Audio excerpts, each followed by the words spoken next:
How you doing? Council agenda, Township Parsippany-Troy Hills, regular Township Council meeting of December 16, 2025. Introduction, posting a notice. Adequate notice of this meeting has been provided in accordance with the requirements of the Open Public Meetings Law by filing the notice in the office of the Township Clerk and by posting the meeting notice on the bulletin board at the Municipal Building on December 2nd, 2024, which remained posted since that date. A legal notice appeared in the Daily Record and the Star Ledger on December 6, 2024. May I please ask everyone to stand for the flag salute? 10 minutes? Yeah. Allegiance to the flag of the United States of America, and to the republic for which it stands, one nation, under God, indivisible, with liberty and justice for all. So she'll be good in about 5 minutes. Okay, roll call. Mr. Hernandez? Is that okay? Mr. McGrath? Here. Mr. Musella? Here. Mr. Neglia? Here. Mr. Karifi? Here. Also in attendance are Business Administrator Jamie Cryan, Mayor Jamie Barbario, Township Attorney Michael Lavery, Municipal Clerk Colette Madden, Council President. We have a quorum. Can we begin? Yes, please. Okay. Upcoming meetings, you have January 6th, 26th at 7 p.m. Initially is the reorganization meeting, followed by the agenda meeting. So the reorg meeting will begin at 6:30, just a note, and then followed by the agenda meeting at 7. And then on January 20th, 2026 at 7 p.m. is the regular meeting. Moving along to ordinances, second reading and public hearing. Okay, ordinance 2025-26, bond ordinance amending bond ordinance number 2025-19, finally adopted by the Township of the Council of the Township of Parsippany-Troy Hills in the County of Morris, State of New Jersey on October 21st, 2025, to amend the description of the improvements referred to in Section 6A2 therein. The notice for ordinance 2025-26 was published in the Daily Record, the official newspaper of the Township of Parsippany-Troy Hills on December 4th, 2025, and introduced at the November 25th, 2025 regular meeting.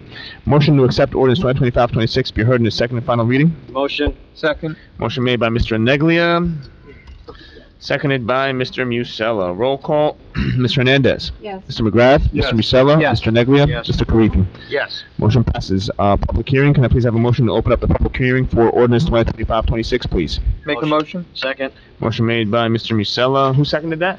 Mr. Neglia. Mr. Neglia. Roll call. Mr. Hernandez.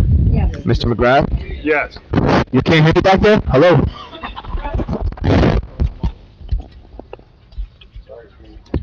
Hello, how about now? Better? Alright, we gotta put this in the budget, man. Hold on.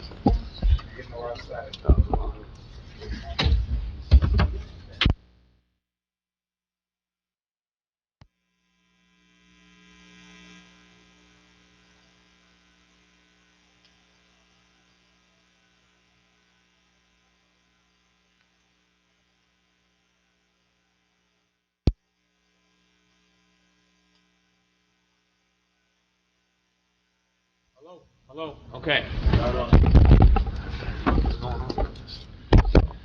Okay. Can you hear me? Can you hear me okay or no? Are we better? Much better? Okay, so I'll do both. So, motion by Mr. Musella, seconded by Mr. Neglia for the public hearing on ordinance 2025-26. Roll call, Mr. Hernandez? Yes. Mr. McGrath? Mr. Musella? Yes. Mr. Neglia? Yes. And Mr. Karifi? Yes. Okay, so the floor is open to the public on this ordinance only. You have 5 minutes to speak, just for the general public. The next couple ordinances, we're going to have public hearings. You can speak at the public hearing on this ordinance, and then we'll have a public hearing, a public session for the public for any matter. So, on ordinance 2025-26. Okay, no one. Motion to close. Close. Motion. Motion made by Mr. Neglia, seconded by Mr. Hernandez. Roll call. Yes. Mr. Hernandez. Yes. Mr. McGrath. Yes. Mr. Musella. Yes. Mr. Neglia. Yes. And Mr. Karifi. Yes. Okay, motion passes. Whereas the above ordinance was read in title on second reading and the hearing held thereon, now therefore be it resolved that said ordinance be passed and a final reading that notice of final passage of said ordinance be published in a newspaper according to law. Could I please have a motion to approve? Motion. Second. Motion made by Mr. Neglia, seconded by Ms. Hernandez. Roll call, Mr. Hernandez. Yes. Mr. McGrath, Mr. Yes. Musella, Yes. Mr. Neglia, Yes. and Mr. Karifi. Yes. Motion passes. It's better now? Yes. Okay. Ordinance 2025-27, ordinance of the Township Council of the Township Parsippany-Troy Hills, County of Morris, State of New Jersey, establishing 2025 salary ranges. The notice for ordinance 2025-27 was published in a daily record, the official newspaper of the Township of Parsippany-Troy Hills, on December 4th, 2025, and introduced at the November 25th, 2025 regular meeting. May I please have a motion to accept ordinance 2025-27? Motion. Second. Motion made by Mr. Neglia, seconded by Mr. Musella. Roll call, Mr. Hernandez. Yes. Mr. McGrath. Yes. Mr. Musella. Yes. Mr. Neglia. Yes. Mr. Karifi. Yes. Motion passes. Public hearing. May I please have a motion to open up the public hearing on this ordinance only? Motion. Second. Motion made by Mr. Neglia, seconded by Ms. Hernandez. Roll call, Ms. Hernandez. Yes. Mr. McGrath. Yes. Mr. Musella. Yes. Mr. Neglia. And Mr. Karifi. Yes. So the floor is open to the public on this ordinance only. Okay, seeing no one, can I please have a motion to close? Motion. Second. Motion made by Mr. Neglia, seconded by Ms. Hernandez. Roll call, Ms. Hernandez. Yes. Mr. McGrath. Yes. Mr. Musella. Yes. Mr. Neglia. Yes. Mr. Karifi. Yes. Floor is closed. Whereas the above ordinance was read in title on second reading and hearing held thereon, now therefore be it resolved that this ordinance be passed on final reading and that notice of final passage of said ordinance be published in a newspaper according to law. May I please have a motion to approve the resolution? Motion. Second. Motion made by Mr. Neglia, seconded by Ms. Hernandez. Roll call, Ms. Hernandez. Yes. Mr. McGrath. Yes. Mr. Musella. Yes. Mr. Neglia. Yes. And Mr. Karifi. Yes. Okay, moving along. Ordinance 2025-28, an ordinance of the Township Council of the Township Parsippany-Troy Hills, Morris County, New Jersey, amending and supplementing Chapter 329, Section 17, sewer rental fees of the Code of the Township Parsippany-Troy Hills. The notice for ordinance 2025-28 was published in a daily record, the official newspaper of the Township of Parsippany-Troy Hills, on December 4th, 2025, and introduced at the November 25th, 2025 regular meeting. May I please have a motion to accept ordinance 2025-28, which is heard in its final reading? Motion. Second. Motion made by Mr. Neglia, seconded by Ms. Hernandez. Roll call, Ms. Hernandez. Yes. Mr. McGrath. Yes. Mr. Musella. Yes. Mr. Neglia. Yes. Mr. Karifi. Yes. Okay, public hearing. May I please have a motion to open up the public hearing on this ordinance? Motion. Second. Motion made by Mr. Neglia, seconded by Ms. Hernandez. Roll call, Ms. Hernandez. Yes. Mr. McGrath. Yes. Mr. Musella. Yes. Mr. Neglia. Yes. And Mr. Karifi. Yes. So the floor is open to the public on this ordinance only. Seeing no one, may I please have a motion to close? Motion. Second. Motion to close was made by Mr. Neglia, seconded by Mr. Musella. Roll call, Ms. Hernandez. Yes. Mr. McGrath. Yes. Mr. Musella. Yes. Mr. Neglia. And Mr. Karifi. Yes. Whereas the above ordinance was read in title on second reading and hearing held thereon, now therefore be it resolved that said ordinance be passed on final reading and that notice of final passage of said ordinance be published in a newspaper according to the law. May I please have a motion to approve the resolution above? Motion. Second. Motion made by Mr. Neglia, seconded by Ms. Hernandez. Roll call. Ms. Hernandez. Yes. Mr. McGrath. Yes. Mr. Musella. Yes. Mr. Neglia. Yes. And Mr. Karifi. Yes. Motion passes. Ordinance 2025-29, an ordinance of the Township Council of the Township Parsippany-Troy Hills, Morris County, New Jersey, amending and supplementing Chapter 420 water to increase water rates and charges. The notice for ordinance 2025-29 was published in a daily record, the official newspaper of the Township Parsippany-Troy Hills, on December 4th, 2025, and introduced at the November 25th, 2025 regular meeting. Motion to accept ordinance 2025-29, which is heard in its second and final reading. Motion. Second. Motion made by Mr. Neglia, seconded by Ms. Hernandez. Roll call, Ms. Hernandez. Yes. Mr.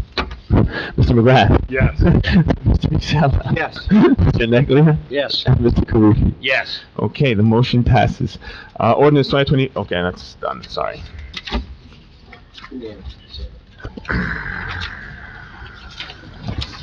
Okay, so we want to open a public hearing on ordinance 2025-29. Can I get a motion to open up the public hearing, please? Motion. Second. Motion made by Mr. Neglia, seconded by Mr. Hernandez. Roll call, Mr. Hernandez. Yes. Mr. McGrath. Mr. Yes. Musella. Yes. Mr. Neglia. And Yes. Mr. Karifi. Yes. The floor is open on this ordinance only.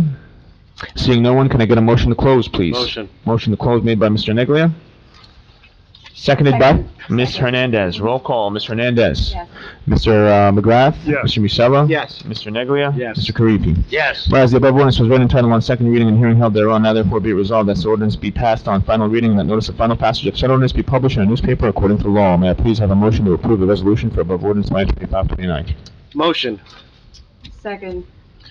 Motion made by Mr. Neglia, seconded by Ms. Hernandez. Roll call, Ms. Hernandez. Mr. McGrath. Yes. Mr. Musella. Yes. Mr. Neglia. Yes. And Mr. Karifi. Yes. Ordinance 2025-30, an ordinance of the Township of, Parsippany-Troy Hills, Morris County, New Jersey, amending Chapter 119 Cannabis of the Code of the Township of Parsippany-Troy Hills. The notice for ordinance 2025-30 was published in a daily record, the official newspaper of the Township of Parsippany-Troy Hills, on December 4th, 2025, and introduced on the November 25th, 2025 regular meeting. May I please have a motion to accept ordinance 2025-30? Motion. Second. Motion made by Mr. Neglia, seconded by Mr. Hernandez. Roll call, Mr. Hernandez. Yes. Mr. McGrath? Yes. Mr. Musella? Yes. Mr. Neglia? Yes. Mr. Karifi? Yes. May I please have a motion to open up the public hearing for ordinance 2025-30, please? Motion. Motion made by Mr. Neglia, seconded by Ms. Hernandez. Roll call, Mr. Hernandez? Yes. Mr. McGrath? Yes. Mr. Musella? Yes. Mr. Neglia? Yes. And Mr. Karifi? Yes. So the floor is open to the public on this ordinance only. Come on up, Mr. Heller. Can you please tell me if any of the current persons working for the Township of Parsippany are owners, beneficiaries, shareholders, or any kind of participant in these two businesses that are being considered for opening in Parsippany? Additionally, are any of the unpaid elected or appointed officials or police officers to gain benefit from this company, from these companies? And lastly, is Mr. Inglesino among the beneficiary owners of any or either of these two businesses? Can you please tell me what the answers are to that, and I'll sit down.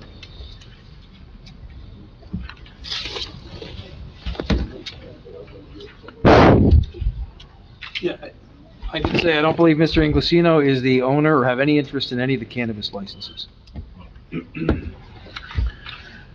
Okay, anyone else? Oh, you can't call out from back there, sir. If you'd like, you could come up to the, okay, so no calling out. Motion to close the public hearing for Motion. ordinance. Okay, thank you, Mr. Neglia. Can I get a second? Second. You want to come up, sir? Yes. Okay. So we won't close. Come on up. Just state your name for the record, and you can go ahead and, 5 My minutes. name is Dirghayu Joshi. My question is the answer to the question that gentleman asked, is that yes or no? I didn't get it. I said that Mr. Inglesino is not a member, a beneficiary, or anything of any of the cannabis Okay, licenses. thank you. You got it. Thank you. Sorry. Anyone else like to come up and speak? Okay, seeing no one. Can I get a motion? We need another motion since he came up. So motion to close, Mr. Neglia, and then Mr. Hernandez. Roll call, Mr. Hernandez. Mr. McGrath? Yes. Mr. Musella? Yes. Mr. Neglia? Yes. And Mr. Karifi? Yes. Okay, motion to close. Public hearing is closed. Whereas the above ordinance was read in title on second reading and a hearing held thereon, now therefore be it resolved that said ordinance be passed on final reading and that notice of final passage of said ordinance be published in the newspaper according to law. Motion to approve this resolution. Motion. Second. Motion made by Mr. Hernandez, seconded by Mr. Neglia. Roll call, Mr. Hernandez? Yes. Mr. McGrath? Yes. Mr. Musella? Yes. Bless you. Mr. Neglia? Yes. And Mr. Karifi? Yes. Okay, ordinance 525-31. Is Mr. Samararo going to come up and speak now before this? Yeah. Yes, let's do that. Let's have Mr. Samararo come up. Thank you, Council President. Mr. Samararo, if you'd like to come up and speak.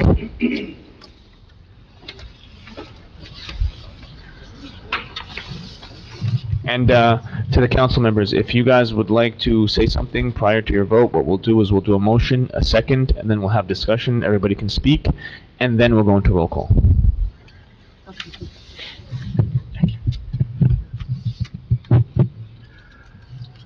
Hopefully does this work? I hear you, but I'm biased, so. Okay, good evening, everyone. We have a short presentation here this evening. It's just not myself speaking.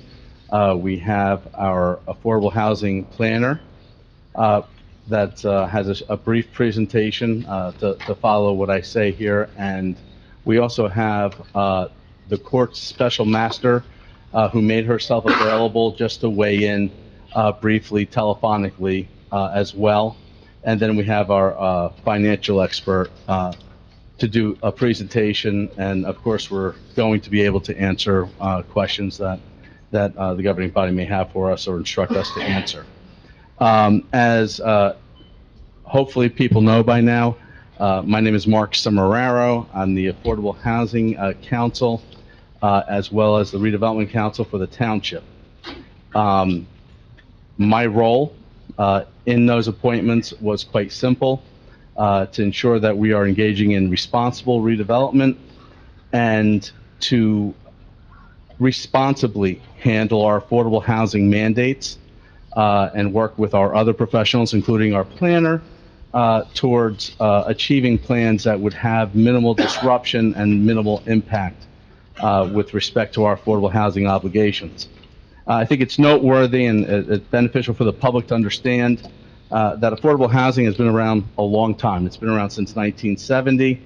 Our Supreme Court has weighed in. There's been 50 years of litigation with hundreds of towns resisting affordable housing mandates, not so much because they have something against providing affordable housing, but everyone has a concern with respect to the increased density that's associated with it and leading to overdevelopment and whatnot. And certainly that was one of the charges that was placed upon me to make sure that we're working towards the least disruptive way to achieve compliance with regard to our obligations for affordable housing as possible.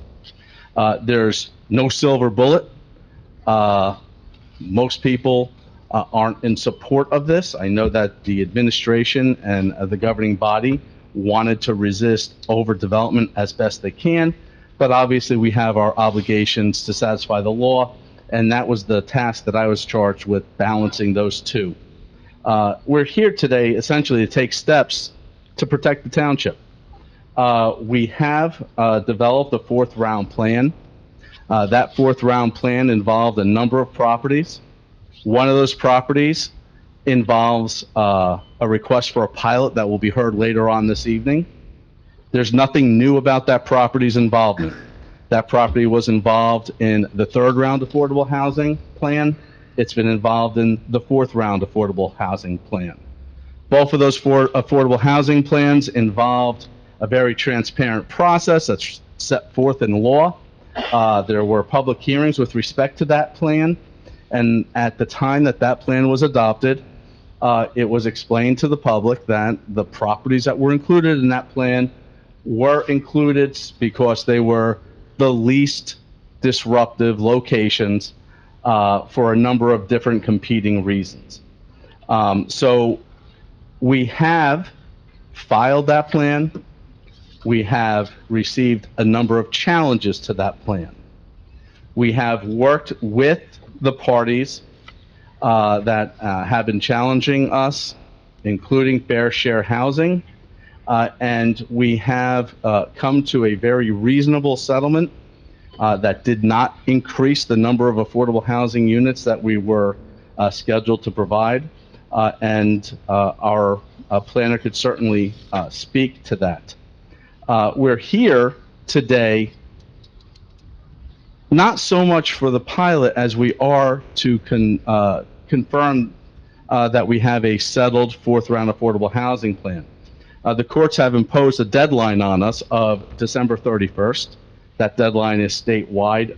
Many towns, or all the towns, are going through a process in the 11th hour, such as what we're doing here. And that wasn't a function of anything that I did or didn't do, or this governing body did or didn't do. It's a function of what the legislation that was passed by the New Jersey legislature. So we have planners and attorneys and financial advisors all scurrying around multiple hearings almost every day, appearing at council meetings like this for multiple towns, trying to push through the plan so that we can make sure that we have what's known as builder's remedy immunity. Now, why is that important? As I had indicated at the beginning, this is kind of a choice between the lesser of evils, if you so to speak. Our obligation to comply with affordable housing isn't something that we could circumvent. But what we could do is we could pick the locations and designate where the development will occur in the way that it is the least disruptive for the township. If we don't make that choice, then the court is going to make that choice. That's going to be made by a judge who's being persuaded by a number of developers that don't have a vested interest in this town. It's going to be made by a judge that doesn't particularly know this town. And you open your door to incredible densities in locations that would be disruptive to a number of different neighborhoods, traffic patterns, could be disruptive to schools, a whole host of things. So if you know that you're going to face it, You're best off basing it on terms that you feel are better than what the alternatives would be. And in this particular case, that's exactly what we did. We have chosen what is the least, in our opinion, impactful option.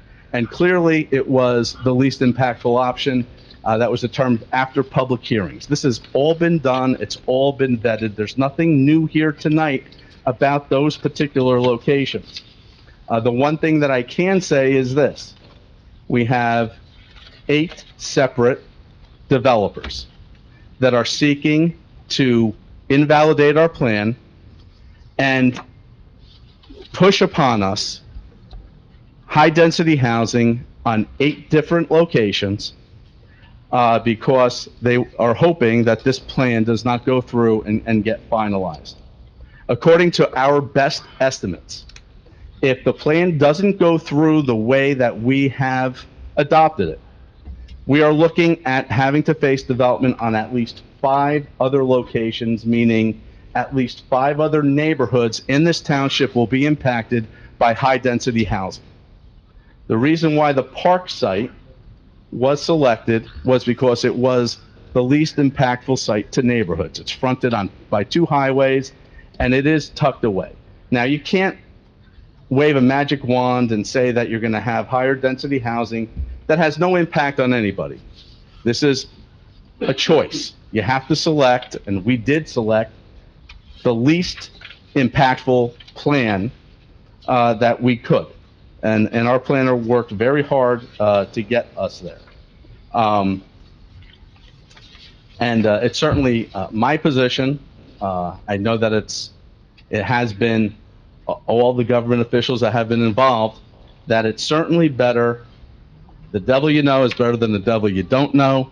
With this plan, we know where it's going to happen.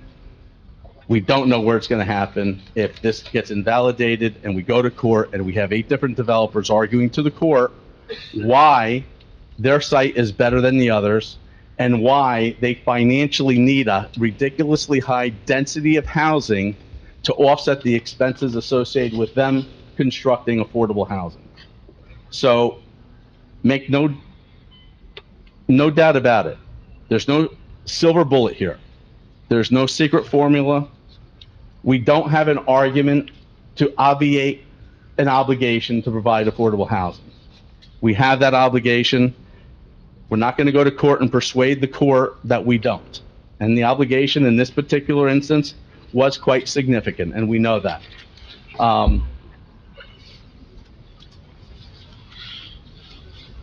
So we do have the special master from the court that could explain this.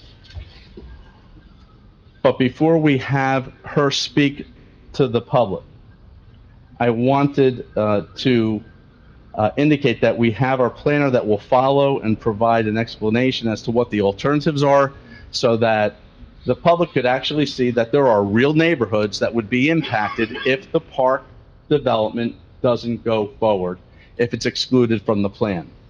Now, why would it possibly be excluded from the plan?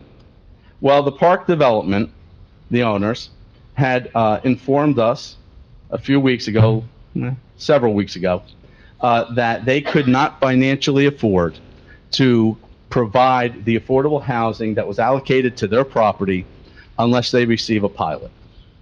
And as a result, they provided a whole bunch of financial data to the township, which we had provided to our financial experts to analyze the veracity of that information.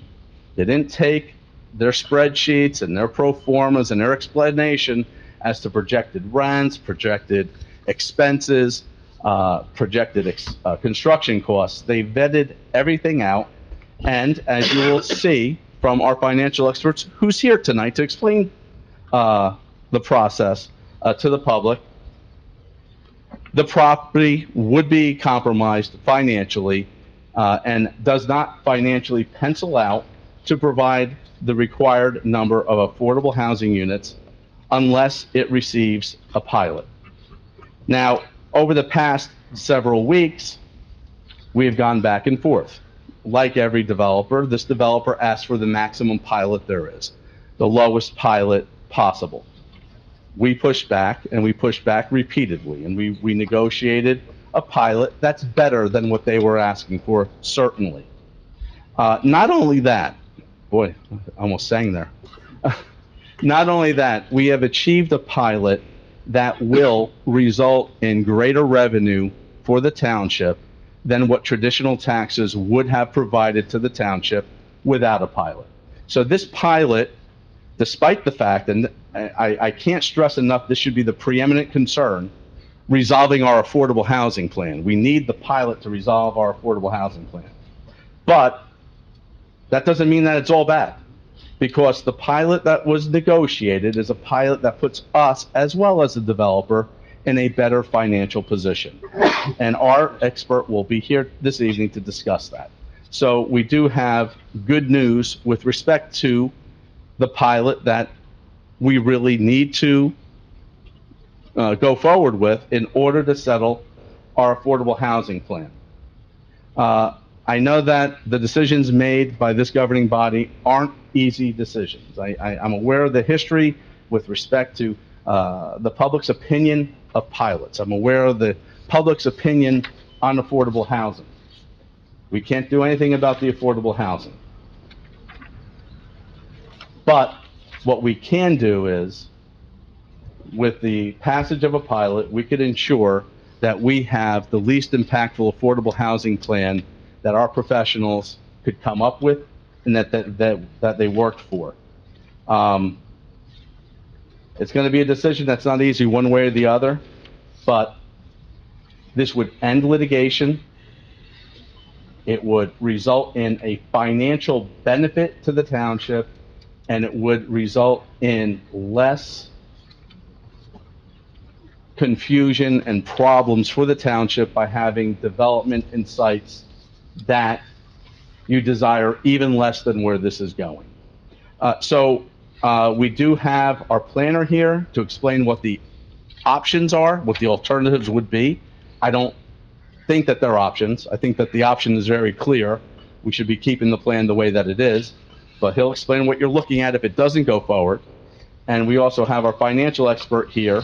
But before we do that, I think that I would like to bring our court master, Kendra Lely, and just have her speak to this. I guess what I would like to say is that we have had court, and we have the semblance of a settlement that is the plan that has been previously adopted, with some a little massaging by our planner that will speak to that.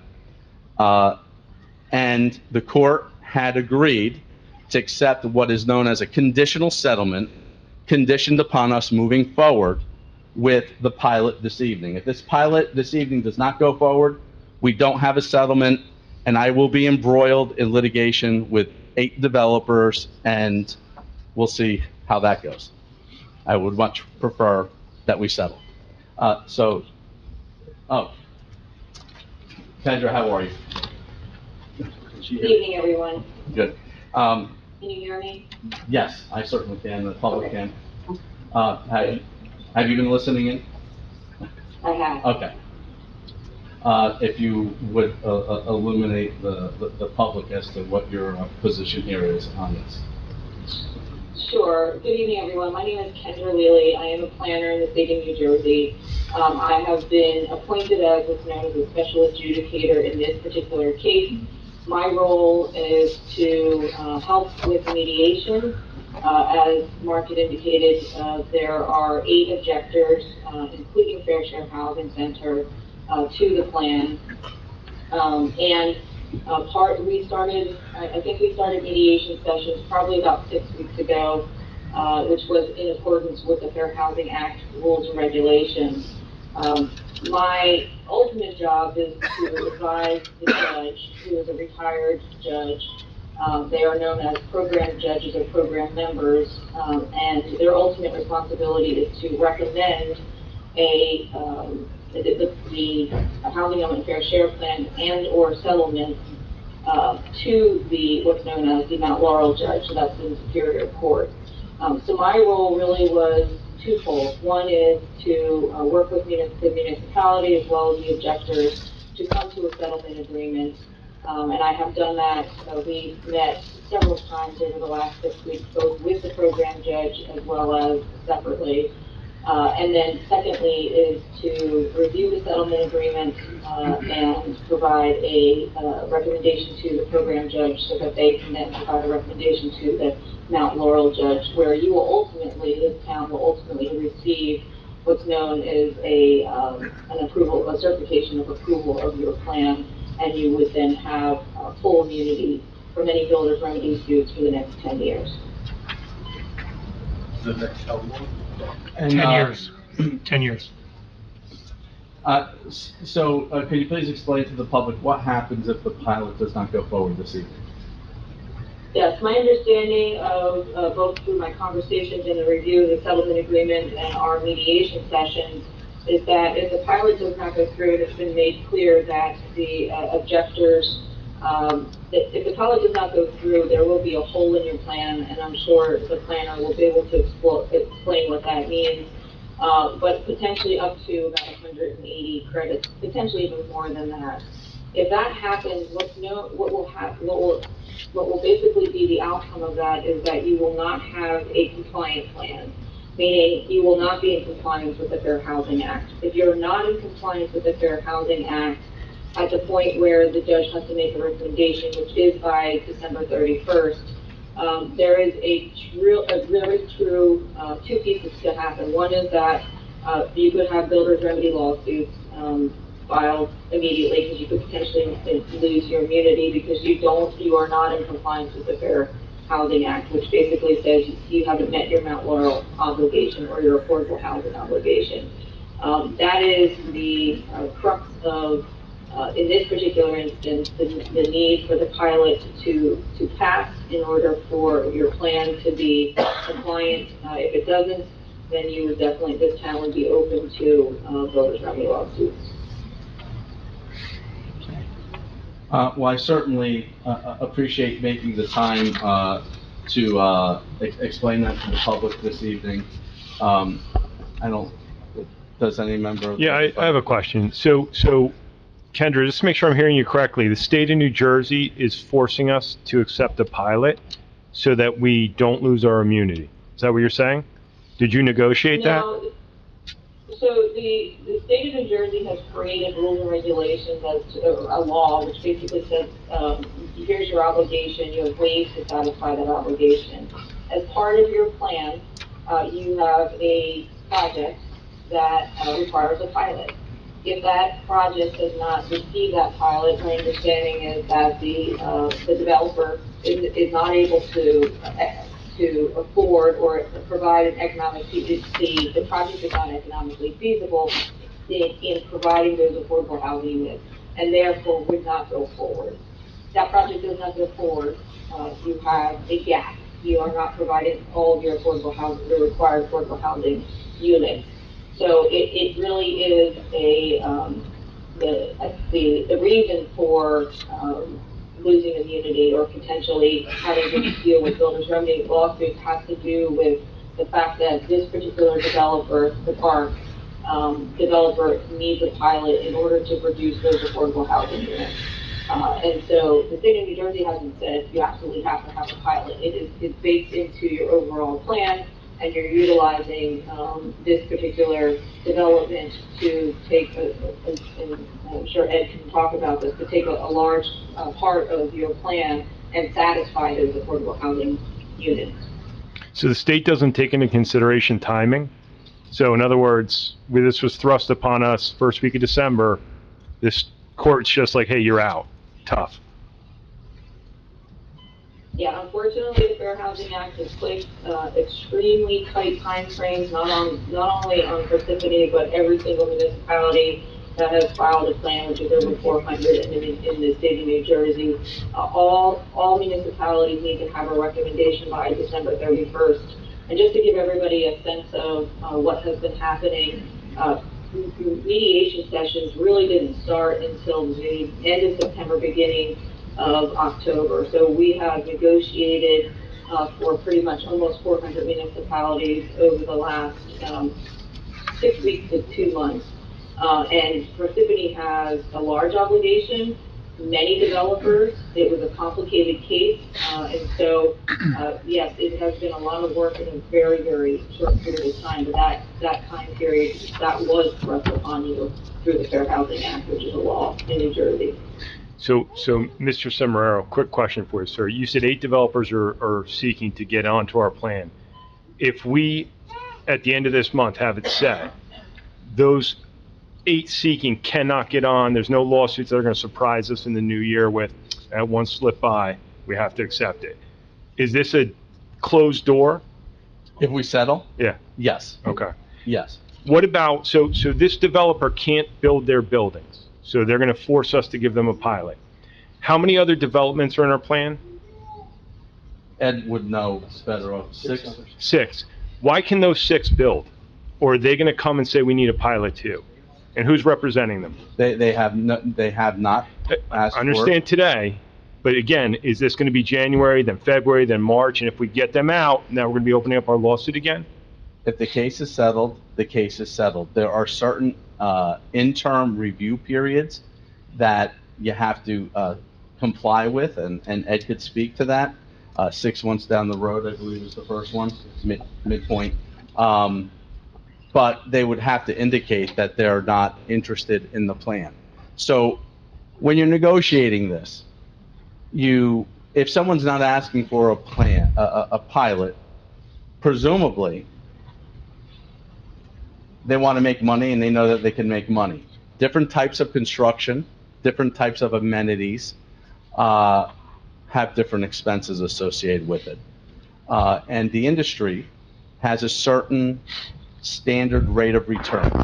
And I know that you're familiar with finances, but I'm saying this for the general public as well.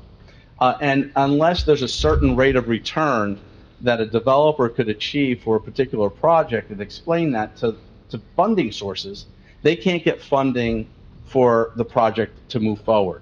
That's why we have our own financial expert, because I'm certainly not qualified to look at the numbers to see what works and what doesn't work. That's not my profession. Our professional went through it and verified that this isn't providing, well, first off, that the numbers that were utilized are credible, and that the pro formas do not sustain a financeable project, so the project would not go forward. And we were contacted by the developer, who had indicated that they're going to withdraw from the plan if they cannot get the pilot. So we do know that we're going to have this hole, and we do know that we have these other developers that are pushing for it. We've looked at these sites for a number of reasons, both through the development of the plan itself, and then certainly after the objections were filed. And we still concluded that these particular locations present problems for the township that are less or non-existent with respect to the park site. When we came to that conclusion, and our financial expert came to a conclusion that the pilot itself provided an economic benefit for the township, the decision seemed to be clear. Maybe not easy, but clear. Kind of like when, you need open heart surgery. You don't want it, but you know that if you don't get it, you're going to have something worse happen to you. So we feel that it's under all these factors that this still makes sense to do. And we certainly have our planner here and our financial expert to expound upon what I'm saying. I have a question, because I think this is very important for our residents to understand. As we said, there's going to be, if this plan doesn't go forward, we have a deadline of December 31st. That's our deadline. If this plan doesn't go forward, then it will probably most likely be builders remedy lawsuits. But more importantly, Mark, can you explain to the residents that if we have the builders remedies lawsuits and we don't come to settlement, but then all of a sudden we lose our immunity, what impact is that on the township? Well, I know of at least 7 or 8 builders remedy lawsuits that would be filed immediately.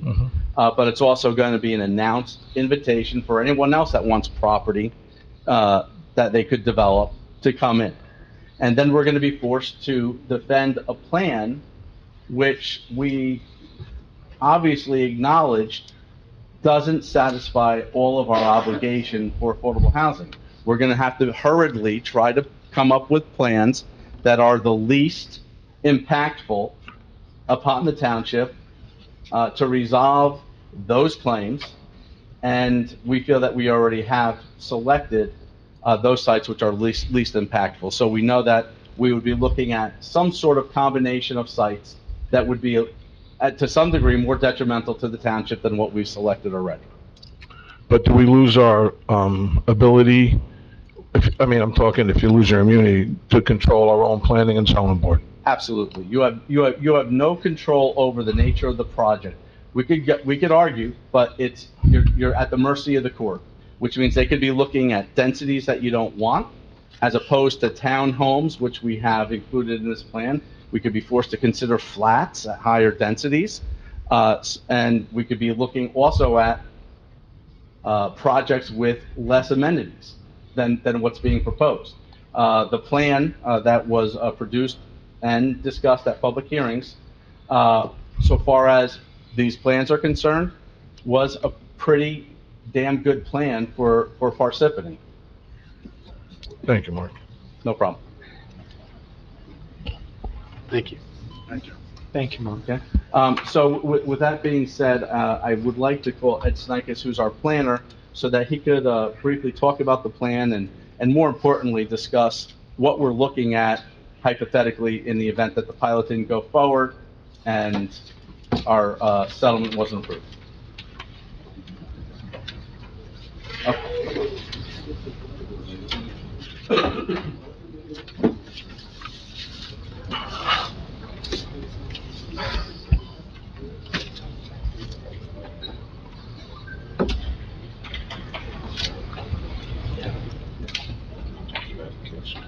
Excuse me for one moment, everybody. I just have one of the actual.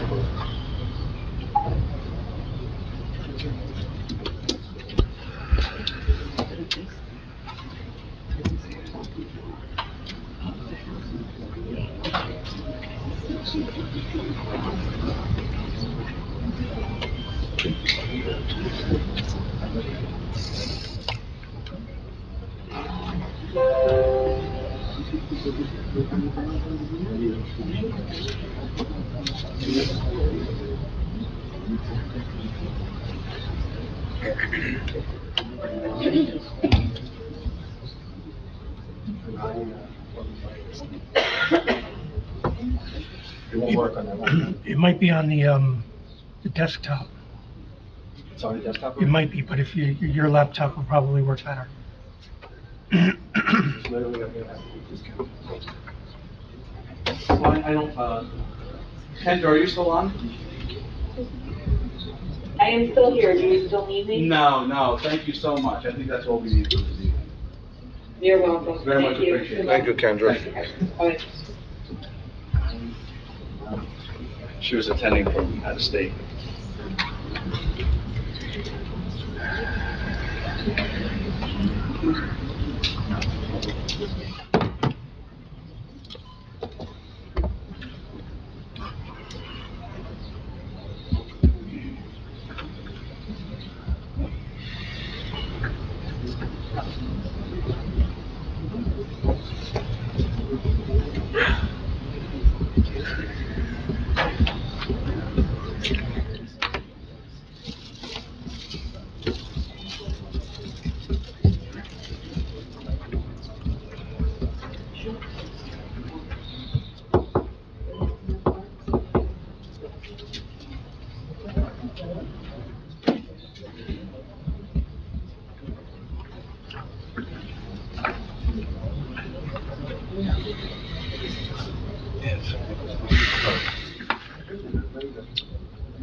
I know that already. Yep.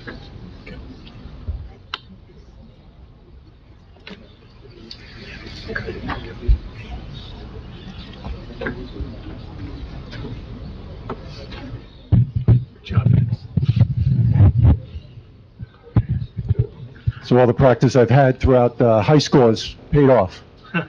So I apologize to everyone for waiting so long, but thank you for your patience. Good evening. My name is Edward Snikes. I'm a professional planner with Burgess Associates. We're here tonight as the affordable housing planner for the Township of Parsippany-Troy Hills. This has not been a very easy process. Let me just explain that. All along, because of the Fair Housing Act, New Jersey has had a very specific requirement for municipalities to address affordable housing. And affordable housing comes with it, obviously, market rate units as well, in order for developers to be able to afford to have densities so that they can afford to do affordable housing. In addition to that, though, in special circumstances, there's also reasons why you need a pilot in order for a development to happen. And you'll see the financials in a moment with regard to that. But as Mark had mentioned a moment ago, what I'm going to be offering tonight is sort of a what-if scenario. And it's not meant to be scare tactics by any means. It's meant to be just the reality of what we're up against. And so we prepared a housing element and fair share plan back in March of this year, and that we went through the planning board and through the mayor and council in order to get this plan adopted. And if we didn't adopt this plan, we would have had a situation where we would not have been able to defend our zoning. And in that situation, as was mentioned, you get a builder's remedy lawsuit as a result. And that is not a place where you want to be. Some municipalities have actually chosen that route, and they're regretting it now because they've lost control of their zone, they lost control of their buffer requirements, they lost control of their actual site plan review requirements. So things of that nature come to fruition as a result. So what we're looking to do is maintain compliance with the mandatory affordable housing requirements. And I just wanted to identify that specifically. So back in October of 2024, Department of Community Affairs was charged by the Fair Housing Act to actually put together the need allocation to all municipalities. They went through a series of iterations with regard to that need and distributed that need amongst all municipalities throughout the state, with the exception of urban aid communities. Urban aid communities were exempt from their requirements. In those numbers, what was been allocated to Parsippany-Troy Hills is what's called a present need. You may hear that or see that in certain numbers. Present need has to do with current indigenous need. What are the existing number of units that might need to be rehabilitated in order to maintain affordability? What has been projected is 138 units. We have no dispute. We have a program in place to actually help with rehabilitation of existing homes. What the court also, what also was set upon us by Department of Community Affairs is a need number called a prospective need number. It actually was 553 units. We were able to contest that number and actually challenge Department of Community Affairs through the court, through proceedings through the court, to bring that number down to 496. Wow, we're still 496, right? So unfortunately, that became our number, but at least it wasn't 553. We did bring the number down. I just wanted you to know that, and the council was successful in doing that. So the fourth round plan, how do we address 496 units? As Mark Semeraro just mentioned a moment ago, we have 7 projects in the fourth round in order to address the need. In the overall affordable housing regulations, you'll see 2 or actually 3 columns here on the right-hand side. And you may not be able to read all this, I apologize, probably due to the illumination in the room. But what you're seeing here are 7 individual projects that we had to consider in order to affirmatively address the 496 units. We did try to initially discuss the idea of going through what's called a vacant land adjustment. Because you only have so much vacant land in the community, land that may be available or may present an option for development. But unfortunately, in that same aspect of the regulations, you're required to also consider sites that may redevelop in the next 10 years. So under that provision, we had over 15 individual developers requesting to be in our plan. That's 15 total. That's a lot of interested parties being included in your plan. So we went through many different iterations to try to figure out, okay, what would be best to deal with this situation and to address the 496, because we realized real quickly that we weren't going to get any relief from the 496 units. So what we did is we looked at various projects, where they were located and their positioning. And the next map that I'll show everybody, excuse me, let me just go to that map. I apologize too, you may not be able to see this very well, but it's actually part of the report. And what you're seeing here in green, that's showing up on the overall map, are the actual locations of the 7 individual parcels that are being considered for the plan. And if you notice, just distribution-wise, that we tried to look at ways of distributing the units throughout the community, because we didn't want to concentrate all the development on one side or one area within the community, because we're trying to distribute the traffic, the impacts, things of that nature in the overall plan. So that's what we did in the 4th round plan. I'm just going to go back a step real quickly. So when we look at Park, it's also called Lanadex. It was the former Lanadex office park, but it's being called Park now, P-A-R-Q. When we look at that property, what does that property do for us? If you may know, some of that has already been redeveloped because there is existing multifamily there and townhouses that are under construction. That was approved under the 3rd round plan. It was a requirement under the 3rd round plan to actually zone that property for 120 units. So what we also looked at was, okay, there are existing office buildings that are there. Those office buildings and the rest of the office market has become very, very soft. Many people are working from home. Many people, many of these businesses don't need as much square footage of office space. And Parsippany, fortunately and unfortunately, is a mecca for a lot of office development because of Route 80 and 287. It's been developed over time in that manner. So what we had done is to look at the Park Lanadex project, and they came to us with a proposal. Their proposal was much more than what we've agreed to in this plan.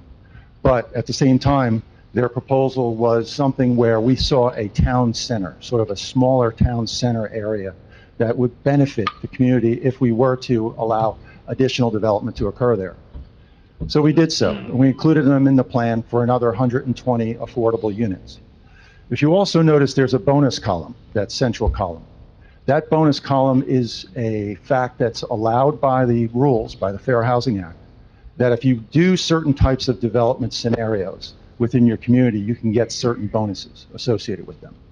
If you notice, we're getting 60 bonus credits for the Park Lanadex. The reason for that is because it's involved in redevelopment. So we essentially are applying 180 credits, the 120 plus the 60, or 180 credits towards the 496. That's important to consider as we look at, well, what would be the scenario if, in fact, that did not happen. The next slide you'll see, there we go. This just shows you the deficiency, that if we zero out those columns, what would that be deficient in the overall plan? It would be deficient by 120 credits. And the reason why I say it's not 180 is because you can distribute those bonuses to other projects as a result. So I wanted to be clear, I'm not trying to use numbers to scare anybody with the 180 compared to the 120. The 120 would be the real effect. So how would you deal with that 120 units if you didn't have it in the plan? Obviously, I just showed you this map, which shows you the distribution. But these are all the interested parties that are also contesting our plan, all over the map. So what we have is a number of parcels that are located in the southwesterly area, closer to Route 10, in the Lanadex, in the former Mack Cali Corporate Business Campus. You also have other areas that are up off of Cherry Hill Road, and you have other locations as well over in the northeasterly area, along Smith Road.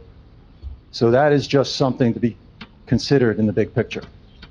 So what I was asked to do is, okay, Ed, from these parcels, how would you solve for that 120 units missing from Park Lanadex? If you see the red zeros, that's just showing where Park Lanadex was providing 120 credits. What we would do is all the areas in yellow are now coming into the plan. They now become part of the overall number of units that you have to consider, or locations that you have to consider, which is now at 11 from 7. So you can see how this affects the overall layout. I'm sorry, it's actually 10 because I left Park in there, excuse me. But if Park was not part of this, it would be 10 projects or 10 areas that would be involved. So even in that scenario, what we'd be looking at is actually bumping up some credits for certain other developments as well. So we would need to consider things of this nature. And this is not the definitive plan, it's just intended to give you some information tonight for your consideration. And so many of these developments, if I go to my next map, would show up within this whole distribution of projects that I thought I had distributed throughout the community. And you can see certain areas start to get concentrated with other developments. And that is something that I was trying to avoid, we were trying to avoid as planners for the overall community. But yet, that would be the sort of scenario I would have to start looking at if in fact we didn't permit this project through a pilot program. So with that, that summarizes my presentation, and I would like to hand it off to the financial expert for you. Your information's on there? Okay, you got it, no worries. Just bear with us, guys. I've got to transition this.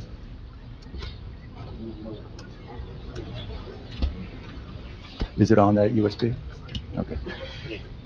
So Ed, Yes. as the planner, can you answer the question I asked earlier? Can you repeat the question? Sure. So what's stopping the other developers from asking for a pilot? And what's the time period that they could ask that, and what would it be shut off at? I wouldn't say there's a time period. I would say we get approval of our plan, and the plan is set in this manner. So there is no pilot being considered for other projects. Right. They all showed us through their submissions that those projects were realistic. So there's no possibility they're going to come back and say, well, we're going to pull out if we don't get it. Can I never say never?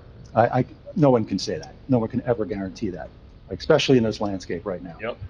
Unfortunately, with the Fair Housing Act, the way it's been written, and amended, by the way, and that comes from the state legislatures. That's not something this township had anything to do with. So, bear with me a second. I can't seem to find that file. It should work. One thing that I could actually add to that too, Councilman, is this. If you go through the midpoint review and you know that one site isn't particularly... Okay, if you go through the midpoint review, that's the next time that you look at it, and if people end up indicating that they're not going to develop the site, that wouldn't result in a loss of immunity. It would require us to replace it with another site at some point at that point in time. So it isn't the same impact that what we're facing now. If this pilot is not granted at this point in time, our plan will not be certified. But if at some point in time it's going to be modified, it could be modified with a replacement without losing certification. That's similar to the Kmart property. Oh, not Kmart, yeah, over here in ShopRite. Those units never go away, even though they backed out of building the affordable housing. Well, That's the third round. to some extent, right. that's analogous. Okay.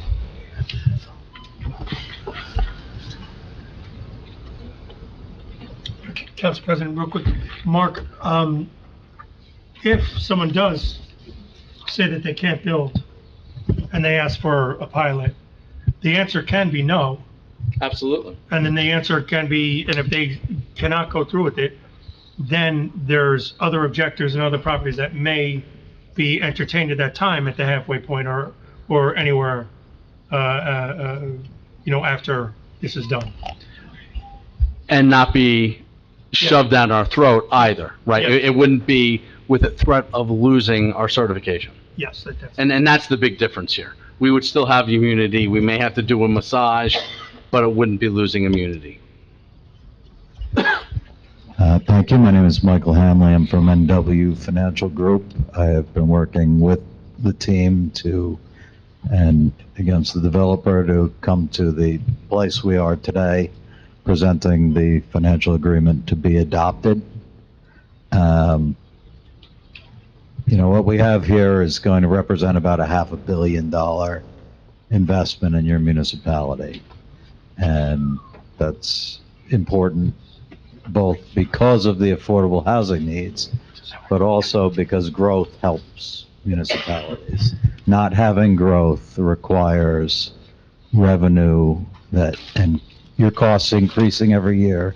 It requires those costs to be borne by existing taxpayers. So the reason that municipalities care about growth is to relieve the burden of the existing taxpayer. But getting $500 million investment requires a return. People don't spend that kind of money on projects in order to lose it. They expect a certain amount of money to be recouped in order to cause a project to move forward.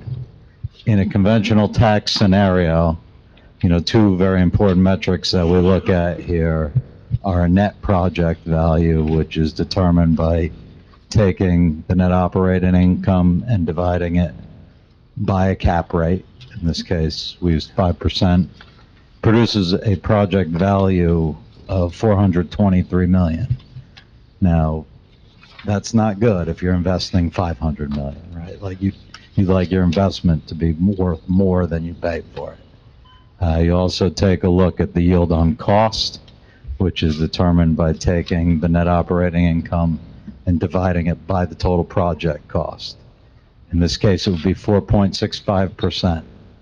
That is below treasury rates. It's below risk-free investments. This is a project that will go on over 10 years, have significant costs and risks related to rent, related to construction materials, labor, etc., and people expect to get a return that is better than 4.5% on their money. What happens is when the tax burden is reduced from conventional taxes to a pilot, in this case it starts at 10.75%, the pilot makes the project feasible. It converts the negative net project value into a slightly positive net project value, and it increases the yield on cost to about 5.5%, 5.61, which is still low. It is not an excellent rate of return, but it is a financially feasible project under these terms. So then, all right, we're back. So this is a look at what the town will see, what the municipality receives from this project. And you can see along the left side, there's a percentage of AGR. That is a acronym for gross revenue. So this project will pay a percentage of their revenue to the municipality. You become, in fact, a partner of the revenue stream, and it's the gross revenue. Nothing is deducted from it.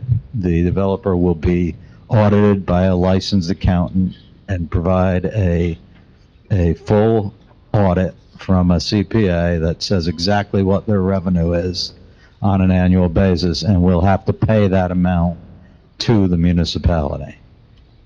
In this case, the initial gross pilot, now this is aggregated for the whole project, it won't actually all come in at once, would be $4.6 million. What is special about pilots, and I think many of you know this from prior presentations, is the way the revenue is split. Instead of coming in and being apportioned to each taxing district, this money is going to be received entirely by the municipal budget. 5% of that money is going to be sent to the county as the statute requires. And there will be a 2% administrative fee on top of the pilot that is paid. So this project will produce over $260 million in revenue over a 30-year period. Mr. Hanley, quick question on that. Is that based on 100% occupancy? So if it's 30% occupied, would it be less? Based on 95% 95% occupancy, yeah. So there, as a practical matter, there will be like a first-year lease up. It usually takes like 12 to 18 months to lease up projects of this size. Is there a minimum requirement? There is. They always have to pay at least as much as they were paying before the project received the pilot. What's that number here? It'll be broken up by site, but the total number is pretty low. It's like 360,000 in land taxes.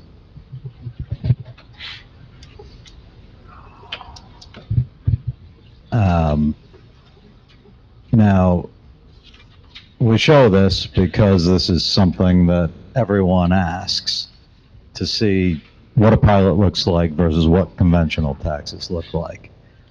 But it's here for demonstration. It is not a reality. We are here because the project does not work at conventional taxes.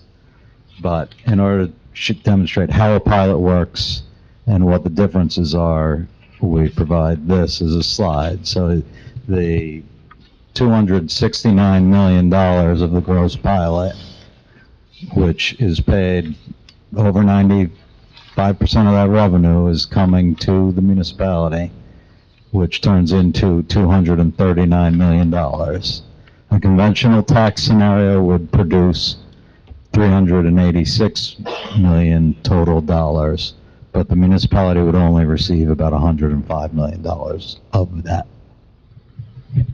So, Mr. Hanley, just a quick question, because I want to make sure I have the right verbiage. Once you're in a pilot, you're out of the ratables. You're no longer considered a ratable in the traditional tax set. You are exempt, Okay. but it doesn't mean you pay zero. You are paying You pay the based municipality on the budget. financial agreement that Yep. is being signed here. So initially, they'll be paying 10.75%, and then in the later years, it gets up to 15%, and that is a contractual obligation that exists for the term of that agreement. And like one of the strengths of that obligation is you never have a tax appeal, which as a town who has, enjoyed great benefits from office buildings for many years, you also have a lot of experience with tax appeals and how harmful those are to municipal Yeah, budgets. it kills the ratables. Yeah. Correct. This was a staging of the project, so you can get a sense of how the revenue might actually come on. This assumes it'll be built in 4 phases, about 2 years apart, so that as each phase gets completed and leases up, they'll be building the next phase. And you can see the revenue streams are basically proportionate. They're similar sized buildings and expected to be similar sized buildings. Now we go to one of our favorite topics, right? School children and the way that schools are funded. The first question is always, how many school children will there be?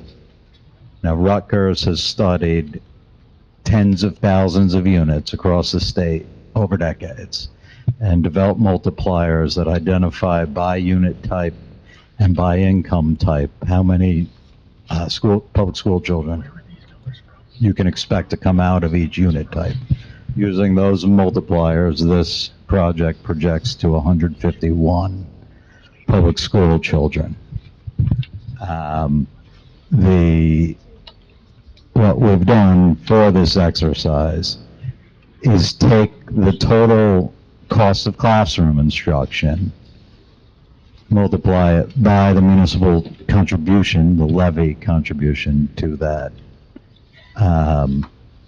cost, because there are other types of revenue that come in, state revenue, federal revenue, etc., to identify what the total financial impact would be if children were actually an incremental cost good.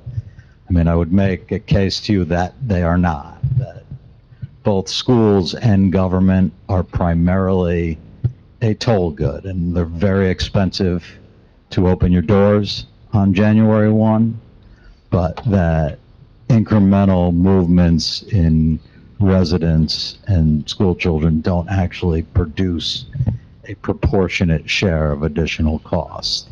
It is the cost of administering, setting up, having the capital, and is pretty consistent regardless of small changes in the number of students. And I think one way to kind of take a look at that is you have a declining school population and an increasing school budget, right? And that is a reflection of the fact that it's really, the base cost is high and goes up regardless of the number of children that happen to be in the seats. But, if we take this to be true, and there actually is a $1.6 million incremental cost of those students, that still means there are $3 million extra dollars coming into the municipality that won't have to be raised from you as the existing taxpayer.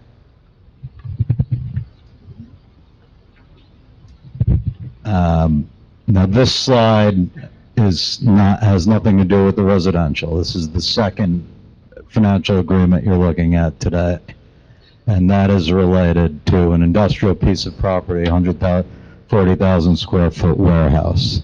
This is a unique proposal insofar as there is no discount from conventional taxes on this proposal. They are proposing to pay exactly what conventional taxes would be.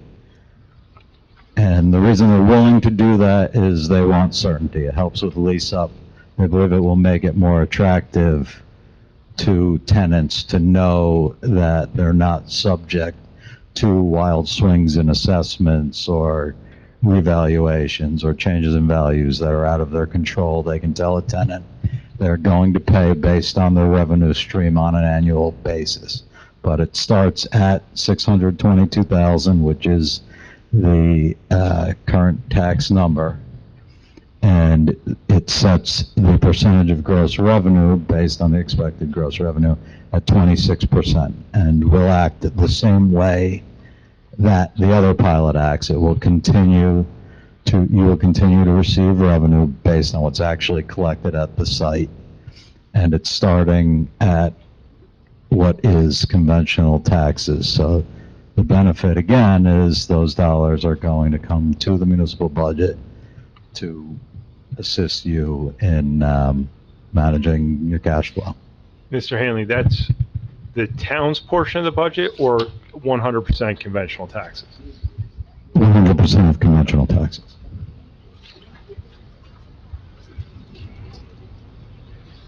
And that's, again, based on them being what percentage utilized?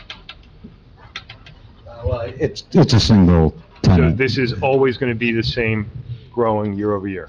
Yes. Okay.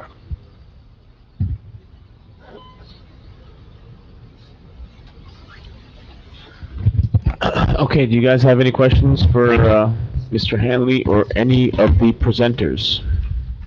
Thank you, Mr. Hanley. Okay, so at this time, what I would like to do for ordinance 2025-30, I'm going to go ahead and read, and then when we do a motion in a second, we'll then, before we go into roll call, we'll do some discussion, and every council member, if they have something to say, you're more than welcome to do so. If you need to discuss, we can do that as well before we go into roll call, okay? Okay. Ordinance 2025-31, ordinance of the Township of Parsippany-Troy Hills in the County of Morris authorizing the execution of a financial agreement with Park Urban Renewal LLC granting a tax exemption with respect to that certain property identified as Block 392, Lot 1.01, 1.03, and 1.04 in accordance with the long-term tax exemption law NJSA 40A:20-1 et sec. The notice for ordinance 2025-31 was published in a daily record, the official newspaper of the Township of Parsippany-Troy Hills on December 5th, 2025, and introduced at December 2nd, 2025 meeting. Can I please have a motion to accept the ordinance? Motion. Second. I have a motion from Mr. Neglia and a second.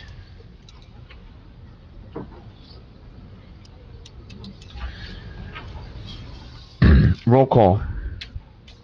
Ms. Hernandez? We're gonna do the public hearing, and then we'll get into your discussion. We'll let the public speak first, and then we'll get into your discussion, okay? So, Mr. Hernandez? Yes. Mr. McGrath? No. Mr. Musella? Yes. Mr. Neglia? Yes. And Mr. Karifi? Yes. Okay, so, 4 yeses and 1 no. Okay, at this time, I'd like to open up a motion, for the public hearing for this ordinance, please. Make a motion? Second. Motion made by Mr. Musella, seconded by Mr. Neglia. Roll call, Mr. Hernandez. Yes. Mr. McGrath. Yes. Mr. Musella. Yes. Mr. Neglia. Yes. And Mr. Karifi. Yes. Okay, so now the floor is open to the public. Please state your name when you come up, and you have 5 minutes to speak. Come on up, Mr. Homiak.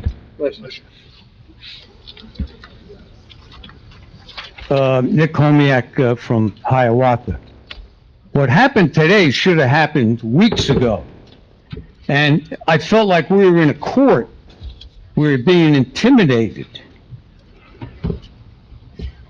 We are in Highlands Conformance. Highlands Conformance gives legal shields against developers' lawsuits. And in a case like this, at a lame duck session and a rushed pilot out of nowhere, and we're just being briefed here now, we don't know who that woman was there. She sounded like she was threatening us. This borders on some type of corruption. I would take, we've met everything we're supposed to do.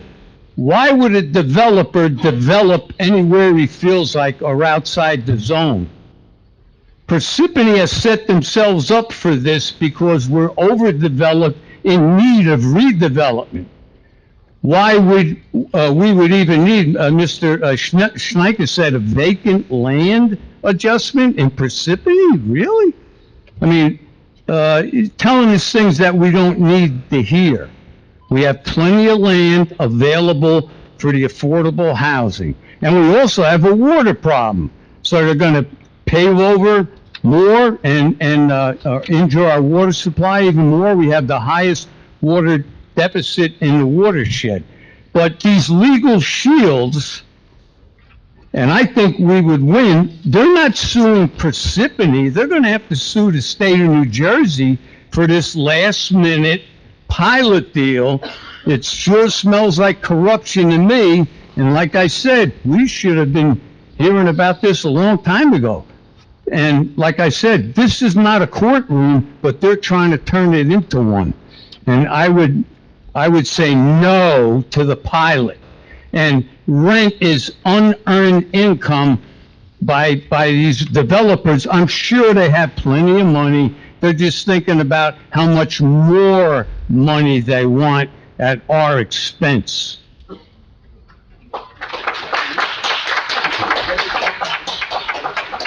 Council President, may I say something? Go ahead. Let the public speak first. Okay.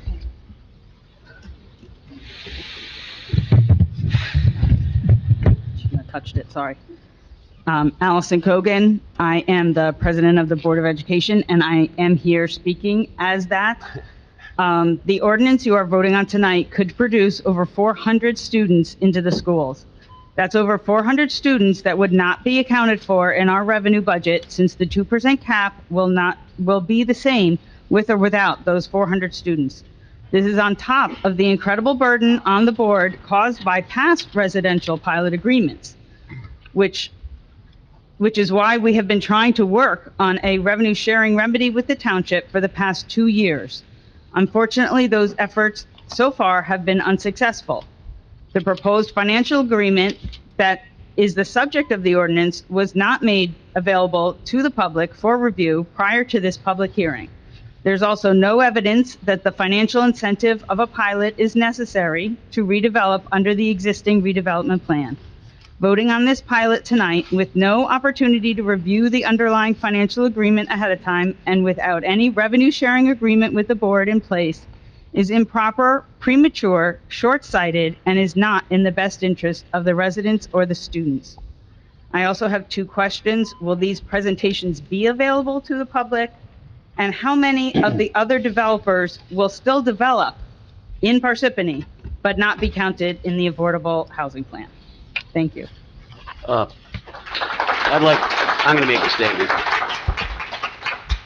So, I'm sure most of you do not know this because the Board of Ed wasn't going to let you know that, but well over a year ago, the developer was going to give land to the Board of Ed down in Park, in this location.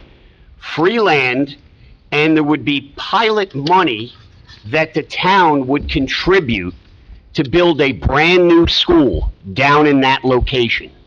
Okay, brand new school, state of the art, down in that location, and the administration was willing to use pilot funds, revenue, to assist in building that school, a brand new school. But that hasn't been let out there, so I would hope Mr. Cahill and Mr. Westhoven, wherever you are, you have that. Also, recently, the administration made an offer. They originally made an offer of $10,000 per student. The Board of Ed said no. Then they made an offer of $12,000 per student from this location, from this pilot. The Board of Ed still said no. According to the numbers that were just given of 151 students, they said that would cost about $1.6 million. Well, 151 times 12,000 comes out to $1.8 million, more than the 1.6. Okay, so for anyone that's here that's saying, oh my God, the Board of Ed is going to raise their budget 2%. They send us the bill in January. We pay it no matter what.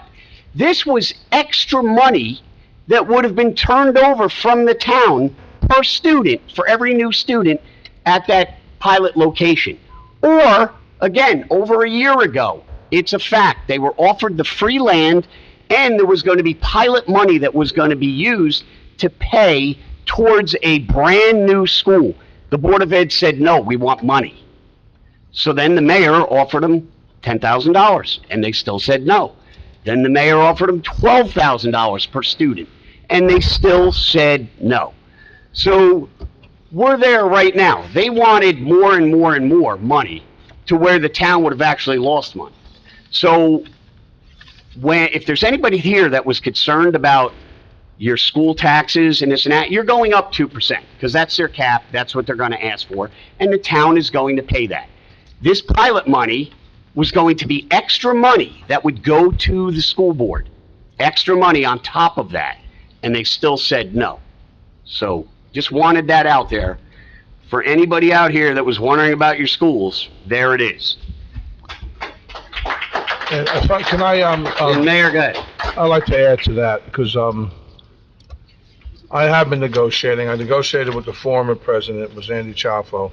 So they had an ad hoc committee meeting with regards to capital projects, where the township could really help out with their capital projects when it came to pilot money. They gave me 12 projects that they wanted me to review and see. First is Littleton Project Phase 2 and Phase 3. 2022 architect estimated Phase 2 to be $6,413,000. Phase 3 for a new gymnasium, $6,603,961. I'm going to give these figures to you for a reason. Parsippany High School, PAES lab funding, future special education and classrooms. 2023 architect estimate was $504,000. Replacement of windows at both Parsippany High School and Brooklawn Middle School.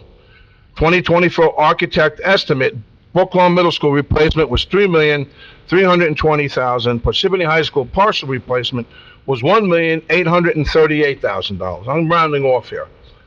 Mount Tabor and Littleton partial roof replacement. 2024 architect estimate, Mount Tabor was $1,751,000. Littleton School was $255,000. Brooklawn Middle School roof replacement to be determined. Brooklawn Middle School generator replacement to be determined. Troy Hills and Lake Parsippany upgrade generators to be determined. Parking lot expansion to be determined. Renovation of locker rooms and bathrooms at the high school. Now, I went to the Parsippany High School and I looked at that locker room. It was a mess. It should be ashamed of themselves not to even to maintain that over the years. I went back to 1975. That's exactly what it looked like. The 2018 architect estimate for Parsippany Hills High School, 6 restrooms was $1,586,000. Parsippany Hills High School boys and girls locker rooms, $1,845,000. Permanent bathrooms and locker rooms, facilities at the high schools to be determined. Acquire a building for a potential school. Mr. Karifi, you just said. Turf fields for Parsippany High School, varsity baseball. This will include new drainage systems. There's no price on that. That's to be determined as well. Asphalt and paving, $500,000 yearly. Everything I just mentioned, now, out of the 12, I only got 7 estimates, was $24,819,807 that the town would have used pilot money to help them out. But, no, they wanted a certain amount of money per pupil. Like Council President said, I offered him $10,000. Then I offered him $12,000. If you don't want the money, I'm fine with that. We'll keep the money. Okay, now, today, I received a message from a friend of mine with regards to a gentleman that circulated something, so everybody come here tonight, which I'm glad you did. I'm actually very happy that you came here. A non-Board of Ed member post, impact on student population when it comes to pilots, there's none. There's none. You know where you get your school population? From the Mount Laurel Act. The Mount Laurel is the affordable housing. Pilot or no pilot, it's the affordable housing that we are obligated by the state. We sued Fair Share Housing. Well, we sued the state for imposing such drastic measures on the township, and we lost. We appealed it. We're going to continue to appeal it because, don't get me wrong, there's a lot of units coming to the township. Impact on the budget to the town. It would be on the town to build up roads. Well, a pilot and coming in increases the amount of money that we receive. Your roads will be paved. Your police department will be funded. All these things will happen. That's the whole idea now. And Councilman McGrath made a good point before. Yes, a pilot comes off the rateable. But what happens to that rateable? That rateable gets a tax appeal.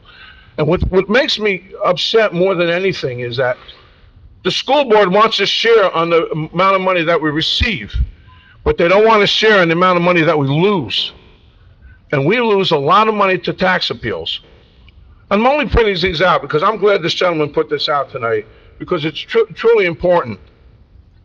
Why not push back on pilots and work with the judge for an extension? Because no judge is going to give us an extension. Our extension is December 31st of this year. We don't comply and we lose our ability to maintain our planning and zoning. You're going to see a lot more building in Parsippany because it's not us that decides. It will be the gentleman that's wearing, or woman that's wearing the black robe. That's who will decide how much will be going into the township. Why we're not bringing residential buildings? Why are we just bringing residential when we're not? You have 21 vacant office buildings in this township, 21. And that's going to increase over time. Why? The economy. The effects on the economy are the effect on the township. Those buildings, now I grew up in town, and I remember when those buildings were being built, Prudential Track, all those areas over there. Those properties are worth a lot of money. Well, they're not worth the money per square footage that we would like them to be worth. And that's why our ratables are taking a beating. Because once the economy dictates, and we have to somehow adjust to it. So what do? We ignore the fact that we don't want to take any pilot money, we want to do this and that. Well, guess what? They're going to go in for a tax appeal.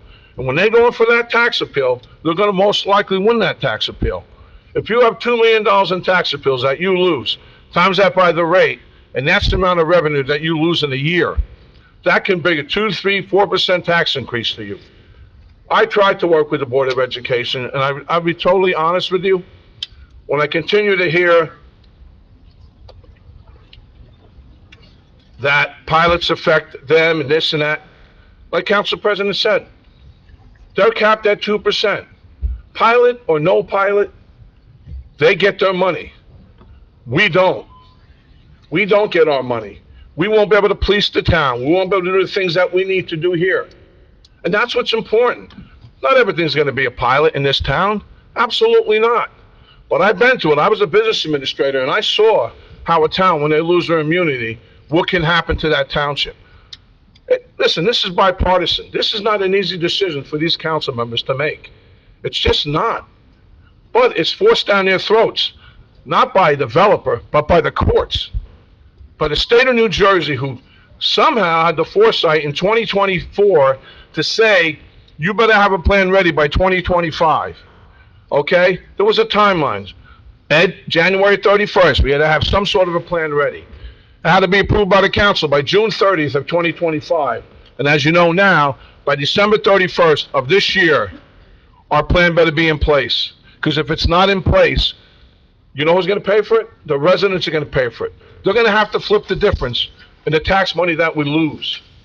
This isn't an easy decision, but I was more than willing.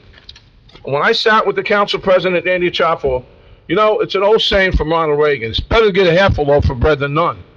Well, obviously, they don't want any loaf of bread. They want it all. And when we did the numbers, there's no way we're gonna get into an agreement with anybody. Doesn't matter for the school. When they get 67% of it and we only get 40-something, 30-something, 33% of it. That's not gonna happen. That's not good management. Tried to find common ground. I thought I found common ground. I didn't. They don't want the money, then they don't want the money. Because the township will take the money. We'll continue to build our township up the way it needs to be built and continue to fight this affordable housing. Listen, people need to live. I get all that. We need some affordable housing in the town. But a town like Parsippany, it's massive. And the reason why I say that, when you have 20 vacant office buildings, what's that mean? Those sites are going to be eyed for housing, okay? Now, and the other question was, why not bring data centers in? I would hope they would come. I hope those data centers will come here so they can take those vacant buildings that you see across the street, there's 5 of them, and they're pretty big pieces of property, and then you have Wyndham Hotels, who knows when that's going to go. I don't even know how much more Route 202 can handle. So if you move where Park is and you move that over to that side of town, it's just going to be crazy. I get it. Nobody wants this. But when it's forced down your throat, and when you have the courts threatening you that if you don't do this, this is what's going to happen to you.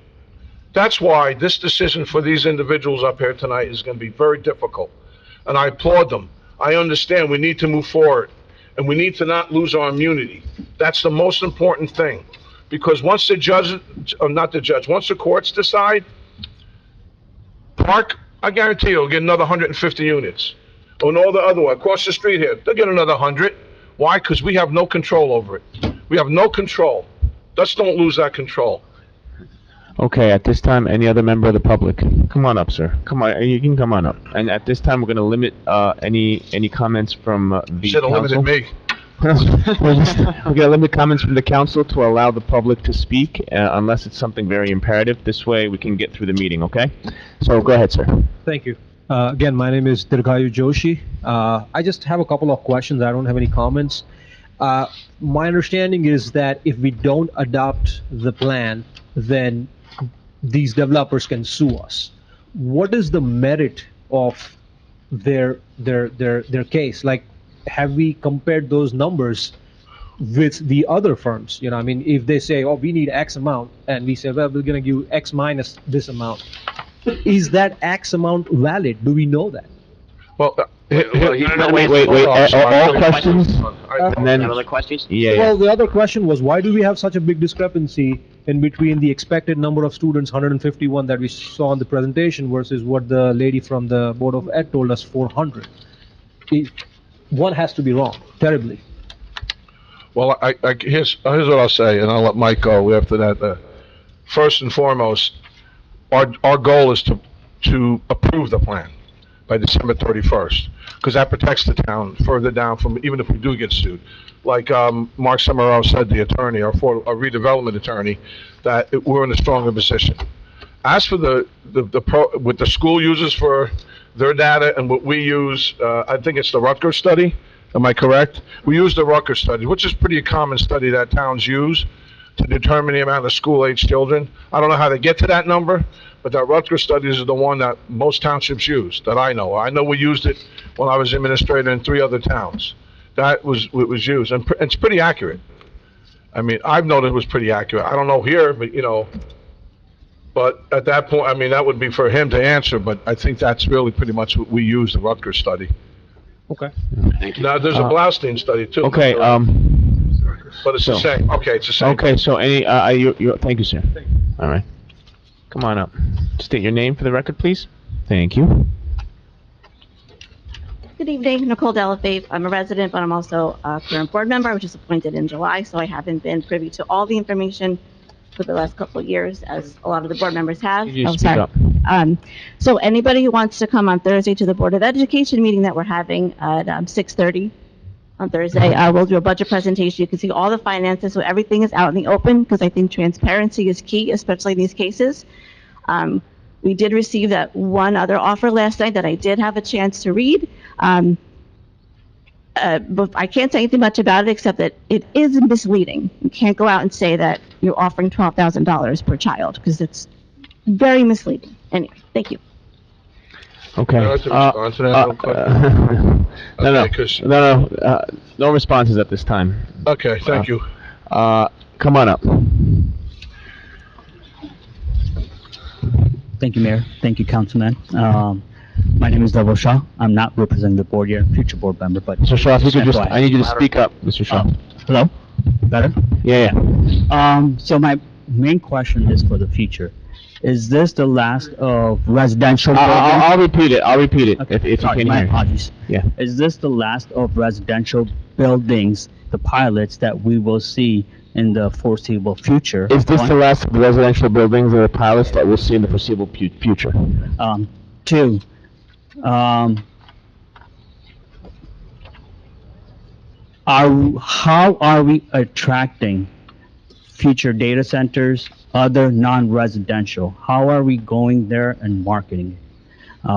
Because I can see already the town after this building will be at capacity, and concern here is how can we as a town help to attract non-residential buildings?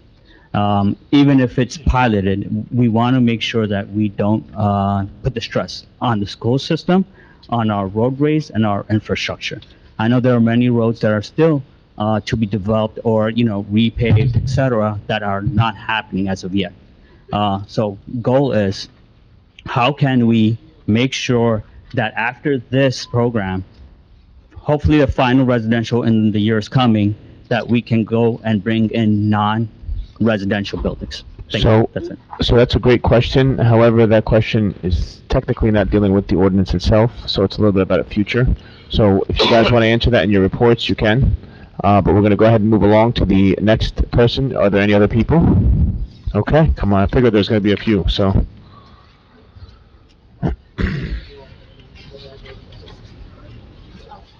Good evening. Tony Fasano, Situate resident, Parsippany. Question, can we require a reduction bonding measure be placed against the builders to guarantee revenue? Like Matt brought up, we're operating at a 90% efficiency on these pilots. Now, if they go down to 80, 40, 50 and plead bankruptcy, what's the guarantee to the town? Can we get a bond posted for that and they can reduce it as they increase? Second thing is, been around for a while with the Board of Education. The Board of Education also, beyond the 2% cap, has the power to go out and ask for public referendum on major projects. So it's playing CNN. We're only getting half the picture. If these buildings haven't been taken care of since 1975, when my son graduated, it's a major issue. So if you need the money, go out for public referendum and still stay within your 2% cap. Thank you. Anyone else? Come on up, Bob. I was wondering where you were. Mr. Heller, did you want to say something? What's Hank? Okay. Bob Venezia, Parsippany. I got two quick comments before I actually get to my real stuff. First one is, we were promised at the end of the last council meeting that we were going to get the figures that Mr. Hammy showed on the website. Never happened. So we had no chance to look at them before this meeting. Second comment, I don't understand how this developer was able to build 275 apartments and 75 townhouses without a pilot. And now, all of a sudden, a month before the affordable housing plan, he now needs a pilot. I get the perception of extortion. That's what it seems to me. Now, in my opinion, before any pilot vote can be taken on this property, the size of the project must be scaled down and rewritten to conform to Parsippany's 496-unit court-approved affordable housing plan. The park project is only scheduled to build 120 affordable units in this round of affordable housing. At a set-aside rate of 20% affordable units, you only need 600 total apartments in order to fulfill this quota. However, somehow the park project ballooned to 1,100 total units and 200 some odd affordable units. That means that Parsippany is allowing the developer to build at least 100 more affordable units and 500 more total units than is required by the courts. Consider the strain that 1,100 apartments will place on the school system. They kind of talked about that. There's already 275 apartments at park location, and according to the Board of Education, 44 students are already currently enrolled from those apartments. Using the same ratio of student apartments, 1,100 students per apartment, 1,100 apartments would send an additional 176 students to our schools, and the cost to educate them, which according to the state is $21,000 per, that's their published number, $21,000 per student, you're up over $3 million. The Board of Education cannot absorb that many students within its 2% cap, so a referendum asking to go above the cap is going to be necessary. And since pilot projects would not contribute a single dollar towards the cost of a referendum, the burden would fall entirely on the conventional taxpayer. On multiple occasions in this chamber, Mayor Barbario has complained about the destructive impact that the affordable housing mandate is having on Parsippany's infrastructure, traffic, water system, and school system. Mayor, if you truly believe that Parsippany cannot absorb the number of apartments required by the state, how can you justify rewarding the park developer with a staggering $110 million pilot? That's a huge number. Tax break to build more than 500 more apartments than is required. In summary, if left unchanged, the proposed park project in this ordinance will burden Parsippany with 500 more apartments and about 80 to 100 more affordable units than the courts require.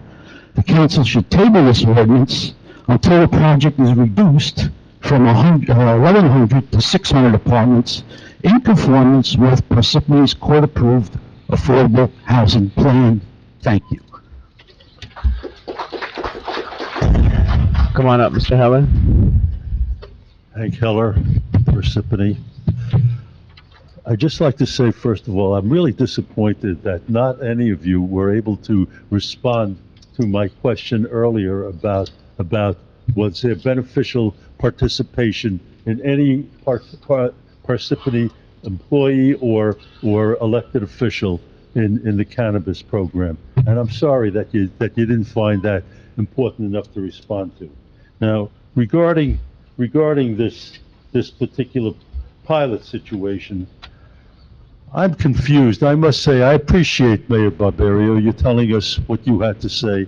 It was something that was important, that I wish it had been published so that we could all have learned about it much earlier. It might have influenced some of our thinking. And I'm also happy to hear from Mrs. Cogan about what it is that she's experienced with the Board of Ed. So I'm confused, and I don't have answers, and I'm not going to tell you what I think ought to be done, except that if there's real question, I think it should be tabled for the next administration, regardless whether it's the same people sitting here or whether it's other people, because I'm not interested in what happens. I'm interested in us doing the right thing. Additionally, I'd like to know, is Parsippany Road a county road or is it a town road? That's a county road. Okay, and that's a lot of what guides me in my direction, because I drive on Edwards and New Road just about every day, and I think you all know the debacle that we have there, which nobody in our administration has taken the steps to ameliorate in any way. I'm talking about really dangerous roads, really dangerous conditions, and really crazy driving, okay, as people are frustrated at that corner of Edwards and New Road. And now we're going to bring many more residents onto Parsippany Road, and that also is is also a county road. And what I've been told in the past was, well, somebody has to contact the county to do something about that. But I want to say that it's you guys that have the responsibility, because you are the elected officials and you haven't done anything about fixing that situation. That's in your town, okay? Regardless of whether it's the county, the town, the state, or anybody, you haven't done it. And asking us to go along with you on bringing in so many more residents onto Parsippany Road, which is a very narrow road as it is right now, is, I think, irresponsible of you. And I think that you should rethink that right now, or make steps to fix the problems that we have on New Road and Edwards Road, as well as what we will be experiencing on Parsippany Road. And I'd like you to think about that real carefully. And that's really what I have to say. I really wish that this could be put on to the very next administration, whoever is in charge, because I don't think we've come to the right answers yet. Thank you.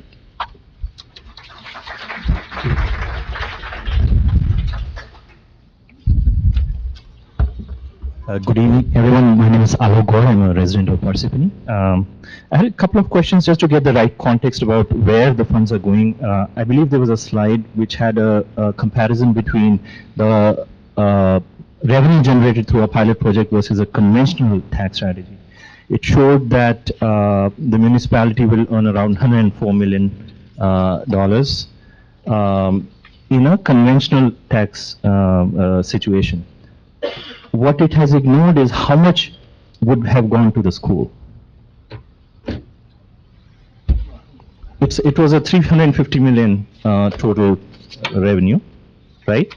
Out of which 30% goes to municipality. How much goes to the school in that tax situation? Ballpark. No, I understand that's not but since you're the expert on that. We can't have it back and forth. I can answer that for you real quick. Yes, their budget can go up 2%. They get that money regardless, 2%.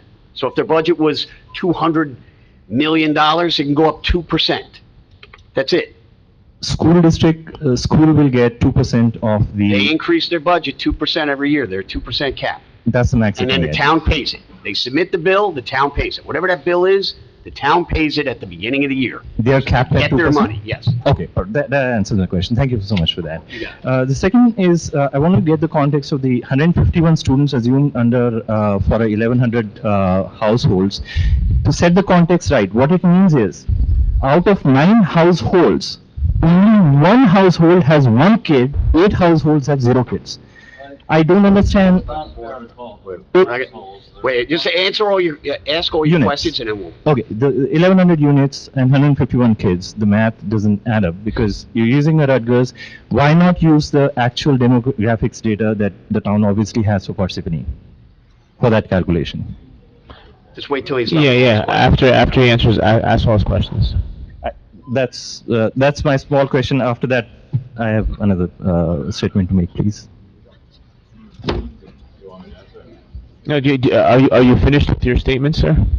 Because I can finish my statement. Yeah, okay, we've given you a little leeway, sure. but you need to finish your statements, and then he'll respond.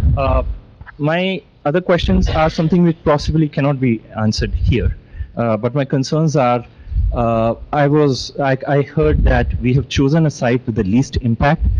Definitely want to understand the impact, whatever impact it is. Definitely want to see what due diligence has been done. I definitely would like access to reports on 2 areas. Number one, the impact of this development on the Parsippany Road. And of course, I want to revisit the impact on the school. So that's one. The second is that obviously, this concern has been shared that the court never ordered that it has to be a pilot project. The court ordered affordable housing, right? How did we get ourselves into this situation? right? Why are we in this situation? So I understand that just asking here in this forum will not get me access to the records. So I definitely will want to file a request through Oprah. You can do that with my officer. I will do that. Yeah, thank you. My request is that through Oprah, I hope it will not get blocked. We will get access to a lot more information. Allow the residents to do a due diligence, review those statements. Let us get the confidence that this project is indeed good for the town, and then take a call on the voting. Yeah, you're more than welcome tomorrow to come by and file an Oprah request. I can tell you with these documents, the majority, if not all of these documents are public, so you probably will not have any exemptions. We will go ahead and review those. And assuming that they are available, we'll absolutely provide those to you in a timely manner. Thank you so much. That's all. Yeah. Thank you. Anyone else?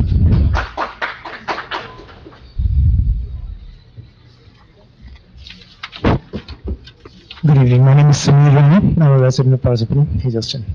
I have a question for Mr. Levry.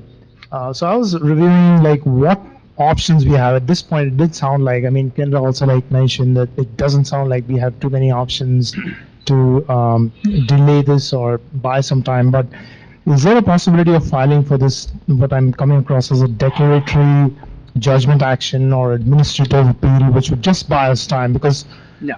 we all agree, I think no one in this room on this side is disagreeing to the fact that this is being done in a hush-hush, in a hurry. But if you could just buy time and just, think through it, as Alok also mentioned. No. And then there's another possibility of a placeholder binding resolution. Like both of these are like recommended options, and it will not fly. Here's the problem. So in the early 70s, the New Jersey Supreme Court, in its infinite wisdom, Chief Justice Valence at the helm, decided that you had a right to live in every town in New Jersey. You had to provide low and moderate income housing, okay? So that resulted in the Fair Housing Act. So the Fair Housing Act, which was a creature of the legislature. So this is a constitutional mandate, because the New Jersey Supreme Court found that under our Constitution, that the right of life, liberty, and property meant that you could live anywhere in New Jersey. So they covered that under the New Jersey Constitution, because the federal courts will not hear a state's interpretation of its own constitution. So personally, I think it's a violation of the federal Constitution, but because the Supreme Court was smart enough to put it under the New Jersey Constitution, the federal courts won't hear it. So we're stuck with this. So what happened was, under the Christie administration, so you had the Council on Affordable Housing, and they were the clearinghouse for giving every town its number of affordable units they had to build each cycle, right? Governor Christie stopped appointing people to the Council on Affordable Housing, because the only way to change this law is to change the Supreme Court and have somebody challenge those Mount Laurel cases. So Governor Christie stopped appointing people to COA, so COA didn't do its job. So COA couldn't do their job because they didn't have they didn't have a quorum. So the New Jersey Supreme Court, a couple years, probably 5 or 6 years ago now, I can't remember, said, you know what? You're not doing your job. The towns are not getting the affordable housing that they're required to do. So the court said, legislature, we're going to give you 6 months to figure this out and to reconstitute COA or do something so that affordable housing is built. The legislature did what it normally did, which was nothing. And then the courts came in and they made every town file declaratory judgment actions. And this was for the last round of COA. That was for the third round. So the amount of money, taxpayer money, that was wasted on litigation when they could have just reconstituted COA or some other administrative agency is unbelievable. You could have built a lot of affordable housing with the money that was wasted. This time around, now we have this same process. Now, the problem is, I know people are saying this is rushed. This wasn't rushed by Parsippany. It wasn't rushed by the other towns that are stuck with this. These are deadlines. Like we got to meet this deadline of December 31st. Otherwise, we're going to lose our certification, and then we're going to be subject to builder's remedies, which are going to result in a lot more units than are proposed here. So, unfortunately, we don't have that luxury. And this is all stuff. The gentleman before was asking, when can we stop residential development? Well, this is the 4th round. There's going to be a 5th round. So this is for 10 years. At the end of that 10 years, we're going to have to do this all over again. So they don't care. And the problem is, we're under the gun here. And if we don't comply and we don't do this, there's going to be a lot more units. There's going to be a lot more suffering, not just in Parsippany, but in other towns. And I can tell you this, they're not granting adjournments. I represent a number of other towns where we're doing the co-work. Mr. Semerero does it here, and he's done a great job. But I'm getting emails from Fair Share Housing who's moving this litigation at 3:30 in the morning. They've got challenges in over 400 municipalities, so everybody is under the gun. I just settled the case the other day for the same reason, that we don't have the luxury of time, because we're under the gun. so- And the courts don't care. Yeah, so I don't, I'm sorry to For a second, I have to stop this. Can't have back and forth. Unfortunately, I can't have it back and forth. We're trying to give leeway here, given that this is an important. Okay, I have just one more question for This the is- entire council. Okay, you can go ahead and ask your question. Okay, yeah, no back and forth, I can understand that. Now, the biggest challenge or the biggest reason this court is, and this town hall is like filled out with people, is that it's gonna invariably bring in a burden over the existing taxpayer. We looked at the financial analysis by the developer, we looked at the financial analysis by the Board of Education. Mayor talked about certain financial numbers. They all are thinking from their perspective. Has anybody done a financial analysis for what burden is gonna put on the existing taxpayer? And can anyone project out what the incremental burden of growth on the tax rate is gonna be over the next 10 years or 30 years, that you are giving the tax holiday to these developers? Has anyone done that kind of analysis? I'm in finance. If you want, if you give me some time, before 31st, I can give you that analysis. Well, we already have that. I think Mr. Hanley's already done that. It's not tough. It's not tough. What I'm paying right now, I just project out the tax rate, and whatever tax holiday you're giving it to, I can layer on top of that and give you the incremental tax rate. It's as simple Our as that. financial expert has done that, so. I don't think so. We didn't see any numbers which are talking about like tax rate, the existing burden on the existing taxpayers. Okay, so the answer is no, right? There's no financial analysis available on the increase. Our projected. financial expert. I don't think, I mean, I saw the 4 slides. Anyone in the room can testify sir, this. All right, I know, but your time is up. We let you ask that extra question, so we can't have. Okay, so the answer is no, right? There's no financial analysis on the Our tax rate. financial guy has done that. So, The financial expert has. Yes. Sir, you gotta take a seat. Sir, you have to take a seat now. I'm sorry. Okay, fair enough. The answer is no. I apologize, you do have to stay, okay. The answer is yes. So, anyone else?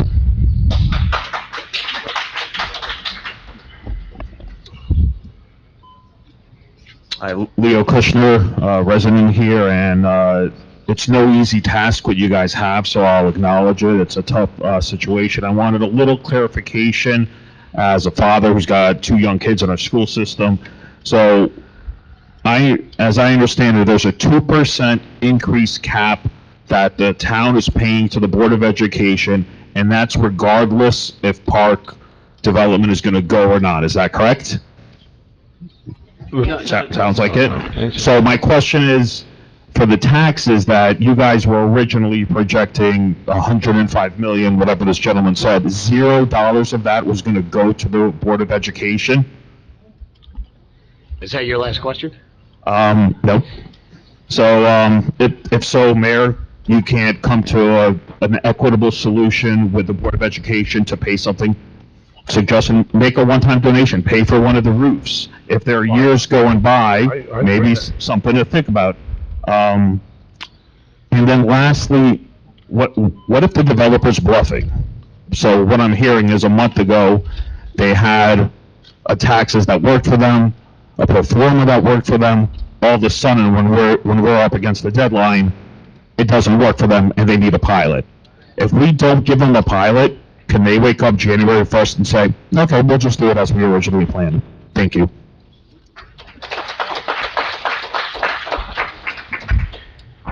Anyone else? Come on.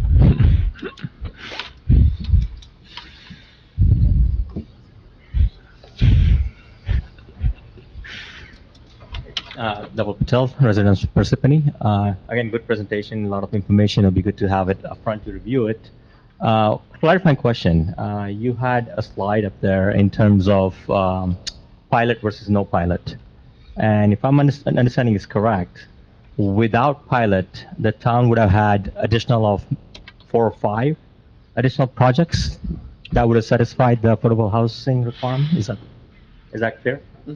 Additional 4. And that all would have been without pilot projects? Could have been, or was it? Don't know because we haven't pursued those developments. Okay, so town could have proceeded that option without pilot then, considering additional programs? that your last question? Yes.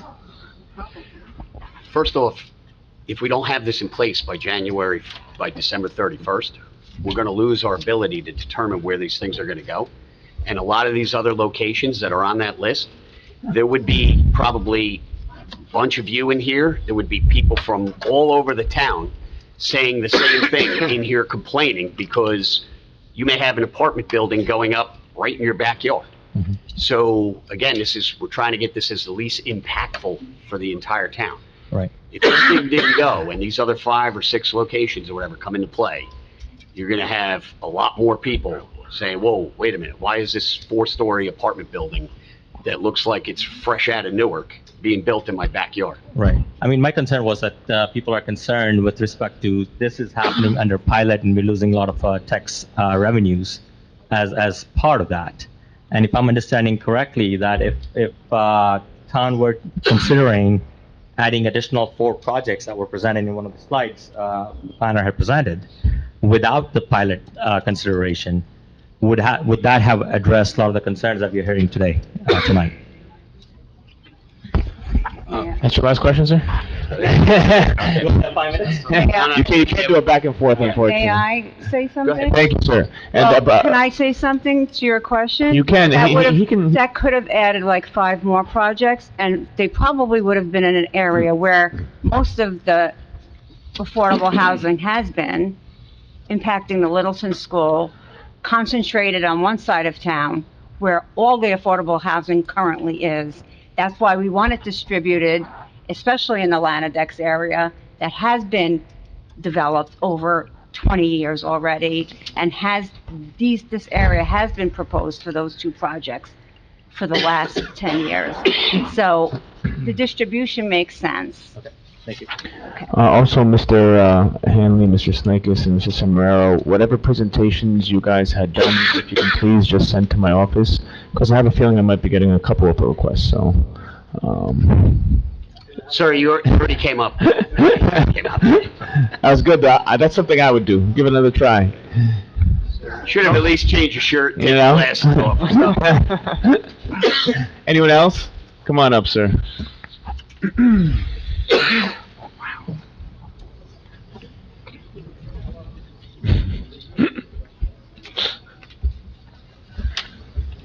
Thank you, sir.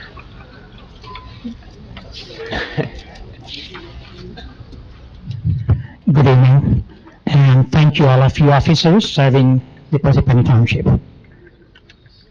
30 years ago, you approved the Forge Bond, and I moved into that town, part of the section, and while we are not looking at our own town data of the number of students coming to the school district with the new development, I recognize that Regus could be the gold standard that Mayor Barbadio referred to. But we need to look at our own data for estimated students coming to the school district. Again, I'm making some comments. Second thing is, both my children went to the school district of Parsippany, and I'm proud of living in this township. I think I'm shameful that I never participated in the public process because I don't like the lawyers and I'm a bad negotiator. Having said that, analyzing is my way of thinking. A number of dollars coming to the town against the Board of Education needs some money, and then the property tax I'm paying when I move in to now is 3 times. So there is a legitimate concern that the property tax will go up whether we bring something in or not. Another statistics I look at that from the 2000 to 2024, the inflation is roughly 1.84%. So I'm paying 3 times the property tax, and you guys are managing the books and the money.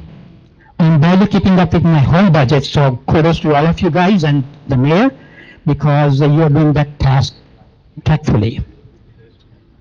One other question to the developers. I see that you did a fine analysis with the percentage coming in and out. See, yes, sir, these guys aren't the developers. Okay, they are a part of the developers, but the finance part of it, No, they're not any part of the developers. There are They work- professionals. There are they are professionals. professionals, okay. They work. But the numbering scheme is, to me, is an art of selling. And what really bothers me, that the court judgment is kind of on our neck. And I don't think as an average citizen, I can do anything myself to support you, whether you should pass the bill or whatever the ordinance in front of you or not.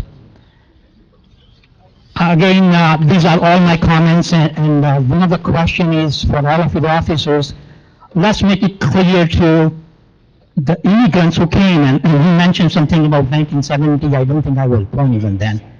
So I'm learning part of being an immigrant, and help others to understand, those who are citizens, and live in this town and make this country as a proud country. And it doesn't matter whether you're a Democrat or Republican, but I'm registered Republican. And has nothing to do with whether I voted for Mayor Barbario or the elected Mr. Desai. And the last question that perhaps I would like to understand, how an average citizen would understand all this complex maneuvering and not get in a silo of looking at just elephant's leg. Because I'm seeing this as an elephant legs that we have to give this unless we get through it. And not only that, we have a neck that somebody can put more children in our town than anticipated. So again, it's part of my own learning, the activities happening from the town perspective. But the traffic and the other things are legitimate concern. And hopefully whatever the decisions you will make, whether you pass or not, I'll leave it to your judgment. Thank you, sir. Thank you, sir. Anyone else? Say something? No. Let's just make sure that there's no one else. I think we're good. Okay, no one else. Mr. Musella, go ahead. No, I would. Oh, wait, we're gonna close? You want to close? Okay. Good idea. Motion to close the public session? Motion. Motion made by Mr. Neglia, seconded by Ms. Hernandez. Roll call, Mr. Hernandez? Yes. Mr. McGrath? Yes. Mr. Musella? Yes. Mr. Neglia? Yes. And Mr. Karifi? Yes. Okay, so now I'm going to read the final thing. We're going to do a motion, a second, then we'll go into discussion. But go ahead, Mr. Musella. I'll just include it with my comments. Mr. Musella, you sure? Yeah. Okay. So whereas the above ordinance was read in title on second reading and a hearing held thereon, now therefore be it resolved that said ordinance be passed on final reading and that notice of final passage of said ordinance be published in a newspaper according to law. Could I have a motion to approve this resolution for ordinance number 2025-31, please? Motion. Second. Motion made by Mr. Neglia, seconded by Ms. Hernandez. And at this time, prior to us going into a roll call vote, we'll engage in some discussion. We'll begin by each council member. Go ahead, Ms. Hernandez. Okay. I want to start by thanking our professionals for their presentation, Mr. Samorano and Mr. Hanley and Mr. Snikes. And I just want to thank also for your comments, Mr. Homiak. I want to say that Mr. Snikes did a great job bringing down our number from 533 to 496 by using Highlands protocol. So he did. Yes, he did. So, we did take advantage of that. Hey, Nick, come on, Nick. You know I like you, but we can't do that. I know this was a hard decision for everybody. It's hard with the schools. It's hard for us. I'm going to change my comments a little bit because we've talked about it to death. Okay? So we did hear about this 10 days prior, and we learned about the pilot was requested by the park developer. The situation is as uncomfortable as it sounds for everybody. The pilot changes everything and makes it difficult for the council because we know the decision has consequences that makes it hard for the school board, it makes it hard for the public to understand, and it makes it hard for us because we know what the decision, if we don't do it, what's going to happen with us for the affordable housing. Because if we don't do it, we have to do something. Well, we won't be able to do anything because the courts will take over. On December 3rd, Parsippany had a hearing after we introduced it, and the judge said that if we do not accept the plan with the pilot, he will let the objectors come in. I think that's what I've heard, and entertain a new plan for us. So my fellow council members and I talked about this over the last couple of weeks, and we got some better rates for the pilot over 30 years. They weren't that way in the beginning. And I think this is something that I feel comfortable doing. I am not a fan of the pilots, but I don't see any other way out of it. It's just a tough decision, and I am voting yes on this Okay, this time. yeah, we're I not know gonna take we're a not vote now, voting but on yeah, it. absolutely. I get it, but I want you to understand this is where I'm coming I from. thought we were on this. voting as people. We're gonna do Okay. discussions, then we'll go into the roll Okay, call. I am done with my I thought we were discussion. going to do discussions and then vote, each person. The problem is, when you, okay, you wanna do it that way, we'll do it that way, but go ahead, so it's a yes vote, okay. Next is, Mr. McGrath. So one of the big challenges I have in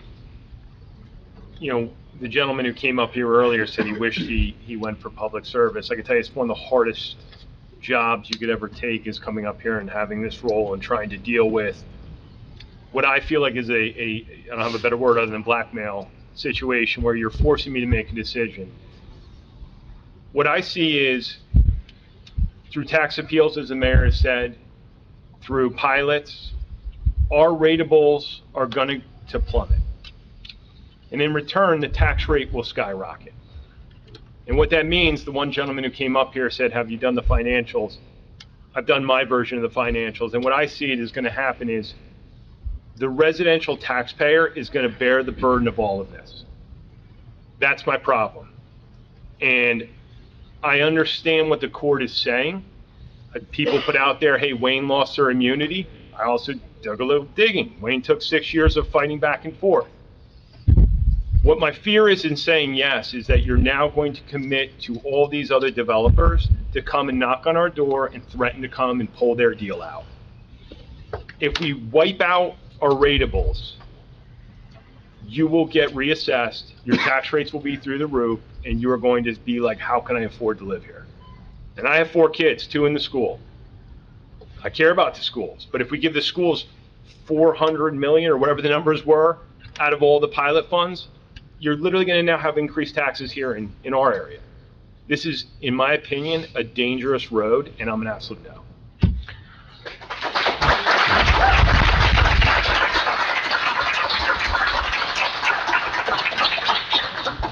Mr. Musella? Yeah, well, it's not lost on me that tonight is my last meeting, and 2 years ago, back in December, I, in conjunction with many others, led hundreds of residents to oppose pilots, and now, on my last meeting, we find ourselves voting on one. So this one is much different, unlike the ones in the past that I have opposed, which were discretionary. This is an instance where if we go back in the beginning of the year through a joint process, a bipartisan process of trying to meet our town's affordable housing obligation in a way that would be least disruptive for our residents. And we sought to do really 2 things. Number 1 is identify the sites that would satisfy our obligation and protect our immunity. And number 2, encourage the administration to come up with an agreement that the Board of Education could accept. And throughout the course of that time, through many meetings that we sat in just like this, we all came to the same conclusion that there was no other possible way to do this without the common denominator being a pilot that would absorb a majority of the affordable housing obligation in one location, and it would protect all of the other parts of town that simply would say no to something like this. And number 2 is we fought, as if you'll recall, the mayor, in conjunction with the council at the beginning of the year, joined with all the other municipalities to try and stop what was coming, but we lost. And this is something that our professionals, our planner, our attorney, every single person who we have met with looked at every other path. And if there was a better path for us to pursue, I would have been the better one. I would have been the first one to encourage us to go down that path. Now, number two is recently, to the credit of the mayor, he did meet with the Board of Education, and he did give them an agreement that they said no to. I think that they should have accepted the agreement. It's what we had wanted to come of this, so that way we could have accomplished those two goals of satisfying our affordable housing obligation and making the Board of Education at least whole in some way. And it's sad that that didn't happen, but that will be for the next administration to negotiate. And lastly, in the day that we live in of so much division, there is almost, when I talk to conservative Republicans, liberal Democrats all throughout the state, if there is one thing that you get them into a room that they agree with, that the Mount Laurel doctrine is fundamentally broken. And it forces municipalities to be treated like numbers on spreadsheets by distant judges who simply do not care, except compliance, and that's it. So I don't think, having said all of that, it's wise to sacrifice the long-term health of our town for short-term political box checking. So I will be voting yes for this pilot. Okay, Mr. Neglia. Yes, thank you very much. First, I'd like to thank our professionals who came here tonight and gave a great explanation. Thank you for sharing the numbers with us and all the things that you shared. I want to also thank all the residents, the Board of Education, and everyone else that came up to speak. I know we all have skin in the game, so to speak, and we all are going to be affected by this one way or the other. There's no way of getting around it. There's no way of getting out of it. Yeah, the affordable housing mandate, we have no choice. We can look at putting everything in one location, as in Park, to keep it away from, the rest of the town, or we could just branch out and go all over town, basically putting 202 and Littleton Road and all that area in a lot of traffic. It's going to be a lot worse. I think that this plan is probably the least of all the evils we could do. I am glad that the mayor had the opportunity to talk to the Board of Ed, and hopefully they can talk a little bit more, because I've heard a couple of things tonight and the last day or two that I wasn't aware of, as far as Park and the new school down there, and as far as the $12,000 offered per student. If we go by the numbers we were given by the Board of Ed, 400 plus students, that's an extra $4.8 million. Well, the numbers that the town has, 151, that's an extra $1.8 million to the Board of Ed. So I know that could definitely help funding in one aspect or the other. I think that there's no way out of this. I think if we utilize, or we turn it down and we lose that builder's remedy, we're going to get hammered. We're really going to get hammered. Sitting at 1,100 units, we're going to get 4,000 units. It's going to be, if the Board of Ed thinks they're going to have a problem now with the students coming, when they rebuild all these other buildings and these other housing units, it's going to be a lot worse. And I'd like to try to stop that. I'd like to try to do the best, what I think is in the best interest of the town in its whole. And I think by approving this plan, I will be doing that. So I'm going to vote yes on this. Okay, Mr. Creed. As I've stated in the past, and I know I can speak for everyone up here, we do not want this. This is the state cramming this down our throat. All right? This is them cramming this down our throat. Pilots, I just want to, for people out there, pilots do not bring students to the town. The affordable housing mandates are what brings the students to the town. So regardless if there was a pilot or not, these apartments, these units are coming. And any kids that come with them, they're coming whether there's a pilot or not. So, it's been stated over the time that, the pilots are bringing students. It's not the pilots. The affordable housing mandates are what's bringing and unfortunately, the state doesn't care about how it affects our schools, how it affects our roads. Matter of fact, a while back, the town the mayor initiated a lawsuit against them because at one point the state was telling us we could not take in new businesses, Top Golf, some of these other new businesses, because we had to save our water for these apartments buildings. And that meant we would have had to turn down all of these new businesses, revenue, no kids, no other issues. But the state was saying, no, you can't use any of that water for any new businesses. You have to save all of it for that. The mayor sued, and luckily we won. And now we're getting the Top Golf and a lot of these other businesses, or we wouldn't have had any of that. So this is some of the issues that, the state, like Councilman Michelle said, they don't care. They don't care. Parsippany, Denville, Rockaway, Roxbury, they just don't care what they do. This plan keeps us locked in now for the amount of units that we have for at least 10 years. If we don't approve this, December 31st, it's over. It's going back to the courts. They're going to say, now you're building on this place, this place, this place, this place. And guess what? Instead of 500 units or 1,100 units, you're building 1,500 units. Our professionals, Mr. Snykes did a phenomenal job getting our number down to what it was. It was a lot higher, and it would have been a lot worse for this town. But we fought, and we got a lot of credits. We would lose all those credits, and then the amount of units would be a lot more than what it is right now. So yeah, we're under the gun. It's not our fault. It's the state. They don't care. They don't care that they only gave us a few weeks. They don't care.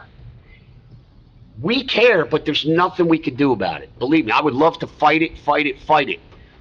But we're going to lose. And then we lose our immunity. And when they say, hey, build 700 units right at this location, and then that neighborhood that has nothing affecting them, all of a sudden, now you're going to put an apartment building right in a bunch of people's backyards, they're going to go crazy. So it's for these reasons. I don't want to lose our immunity. It locks us in for 10 years. We're at our number. It brings in revenue. Hopefully, in the future, we can get a deal with the Board of Ed. I vote yes. Okay, ordinance, motion passes 4-1. Ordinance 2025-32, ordinance of the Township of Parsippany-Troy Hills in the County of Morris authorizing the execution of a financial agreement. Oh, hold on. Mayor. I just want to make a statement. I have to on this. Although I don't get to vote on it, because there was a lot of good questions that were asked of some of the residents with regards to traffic, number one. Water. Mr. Venezia came up, and I recognize our infrastructure. There's a water issue. I get all that. I understand all that. And school-age children. Do you know that on affordable housing? 3 things you can't vote down a affordable housing plan for is school-age children. You can't use school-age children as your formula. You can't use traffic. You can only use on-site traffic. So Parsippany Road is off-site. So you can't deny it for off-site, only on-site, okay? These are the laws. These are the laws, and like the council president said, water restrictions, I'd love to put them on it, but the state will do it instead. It's called the scarce resource order, and that's what happened in 2021-22 when you were on that board. What does a scarce resource order do? The courts say, and I came in 22, oh, you're not building nothing here. All that water goes to the affordable housing units first, and those projects get done. But we fought it. We fought it for a reason, because we needed those ratables, like the Topgolf, like the Chick-fil-A, like the Lifetime Fitness, and all things like that. So, although I agree, do we want to say no on off-site traffic? And I'll close it with this. In 2013, we'll take the Whole Foods over there, okay? A lot of residents were angry over there at that time. Why? Because the third round wasn't approved yet.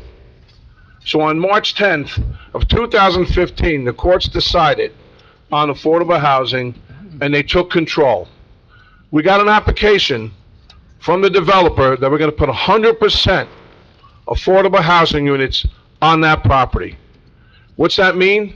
When you have a 100% affordable housing project, it's inherently beneficial use. You can't deny it, because it's 100%. We fought that. We came to an agreement with the developer to build just the Whole Foods and anchor stores. What happens next? We get sued by Fair Share Housing, saying we circumvented the laws. Well, thank God the developer worked it out with Fair Share Housing. This is not easy for the council members tonight. This is not an easy decision to make whatsoever. But if you don't think the courts have the power to overrule us, they do. So I want to just close it with that because there were a lot of good questions. I said the same thing. Just don't approve it because of traffic. Oh, on site. Okay, don't approve it because of water. Up, too late. All the water goes there first. And don't approve it because of school-age children. Can't put that in the formula. That's what makes it difficult. So with that being said, thank you. Ordinance 2025-30, anything else from anyone? We're good? You sure? Ordinance 2025-32, ordinance of the Township of Parsippany-Troy Hills in the County of Morris, authorizing the execution of financial agreement with BBX Parsippany Urban Renewal LLC, granting a tax exemption with respect to that certain property identified as Block 226, Lot 3, and 3.02 in accordance with the long-term tax exemption law, NJSA 40A:21 et sec. The notice for ordinance 2025-32 was published in a daily record, the official newspaper of the Township of Parsippany-Troy Hills, on December 5th, 2025, and introduced at the December 2nd, 2025 agenda meeting. Motion to accept this ordinance, please. Motion. Second. Motion made by Mr. Neglia, seconded by Mr. Hernandez. Roll call, Mr. Hernandez. Yes. Mr. McGrath. No. Mr. Musella. No. Mr. McGrath, Mr. Musella, and Mr. Neglia. Yes. And Mr. Karifi. Yes. So we have 3 yeses and 2 nos. Ordinance passes. Public hearing. Motion to open the public hearing for ordinance 2025-32. Could I get a motion, please? Motion. Second. Okay, motion made by Mr. Neglia, seconded by Mr. Musella. Roll call. Mr. Hernandez. Yes. Mr. McGrath. Yes. Mr. Musella. Yes. Mr. Neglia. Mr. Karifi. Yes. The floor is open to the public for this ordinance only. Seeing none. Mr. Heller, come on down. Absolutely.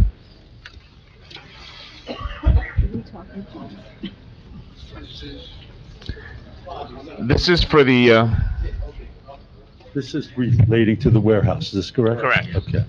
I drove by because my bank is on Parsippany Road, and I see that that building is mostly complete. I cannot understand how a almost completed project is able to come at this time and ask for a pilot exception. I don't understand that. They spent their money, they went and did their analysis, and they thought that this was a good thing for them to do. And now it seems as if they, for whatever reason, they think that they're entitled to get a pilot. I don't understand how in the world, as business people, you guys can approve this. I think that it's wrong. I think it's nuts that and what with all of the traffic that already is going to be coming from Park onto that Parsippany Road. I just don't understand it, and I think that it should not be passed. I think this is there's nothing here that I can see that benefits the town of Parsippany in approving this. Are you through? I'm sorry? Can you want to explain it to him? Okay. Did you have any more questions, Mr. No, that's it. So, is this actually on? Yep. Okay, well, the application for the pilot was filed in a timely fashion. So under the law, it was permissible to grant the pilot even after construction started because the application was filed before construction was started. In this particular case, the landlord had expressed a desire for a stable expense because it's necessary. It facilitates their ability to rent the property out and get their tenants. This particular pilot was calculated in such a way where the pilot payment was going to be equal to what their property taxes are currently. The benefit for the township is that it gets 95% of that bill instead of the 24 or 25% that it would get under a typical tax allocation if traditional taxes applied.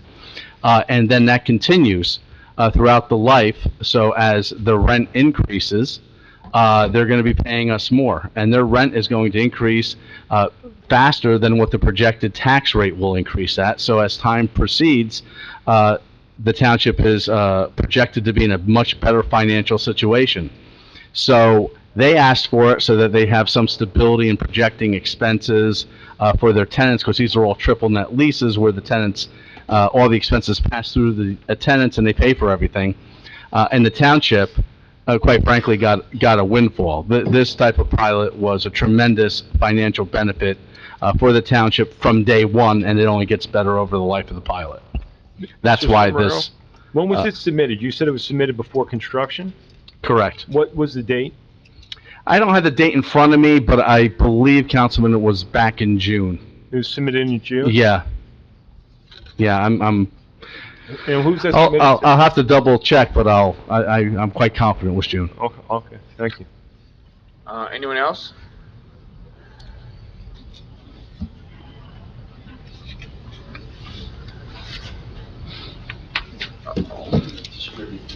I sure can.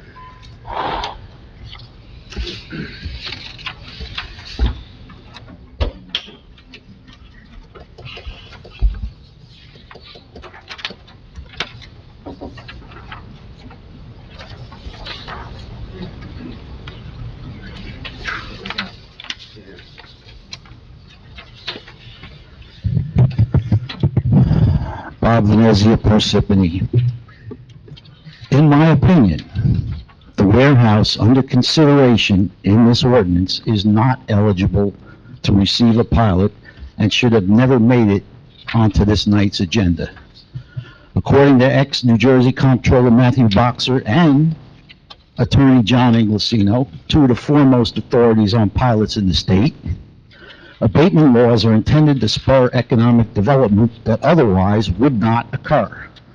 The warehouse at this location is almost completely built, so there's no valid reason to incentivize construction with a pilot.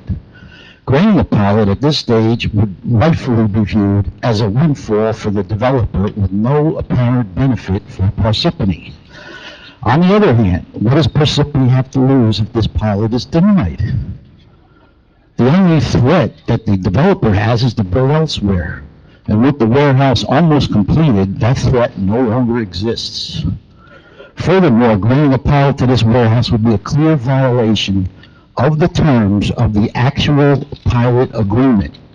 Article 15 of the section titled Application for Tax Exemption of BBX Parsippany Urban Renewal LLC reads as follows. Number 15, certification as to commencement of construction. The applicant hereby certifies that it has not and will not commence construction of the project prior to adoption by the township's governing body of a resolution approving this application and an appropriate ordinance approving and making effective this long-term exemption and financial agreement and authorizing the mayor or other appropriate official to execute the financial agreement. Obviously, they violated this. The fact that the warehouse is almost completely built violates the article cited above and thus constitutes a breach of contract. I don't see how the council has any option other than to vote no on this ordinance. Thank you.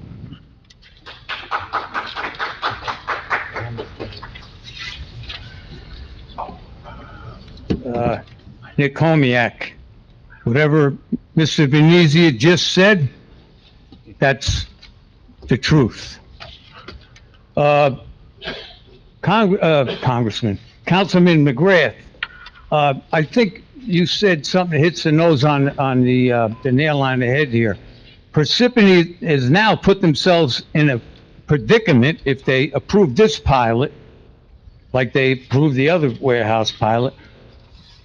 We are going to suffer. We are going to have an unintended consequence made by lack of political courage, because combined pilot deals that we're accepting and the tax reductions that are going to be put in, that's all going to go on us. So that combination, that emergence of the pilots and the corporations are people now in this country, and they're going to get their reduction. It's going to come on us. I pay for that little lousy block lot of mine, 5,000 something. My taxes have gone up $1,160, a little bit more since I've been living there in 2012. I'm a senior citizen. I don't have any kids in school. Where's my type citizens pilot for us? We don't even get a reduction for anything. So being a citizen in this country is a joke. You're a consumer. You might as well just be a chattel, a slave for the debt, to make the rich richer. But you hit it on the head. This is all going to catch up with us.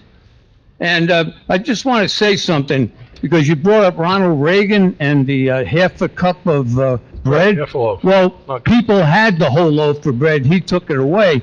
And Ronald Reagan, oh yeah, this is a fact, he cut the federal housing assistance subsidies 80% when he was the president, among other dirty things that he did, and we have not recovered from that yet. So part of this problem is we have a federal power that doesn't give to its own citizens. It kills its host.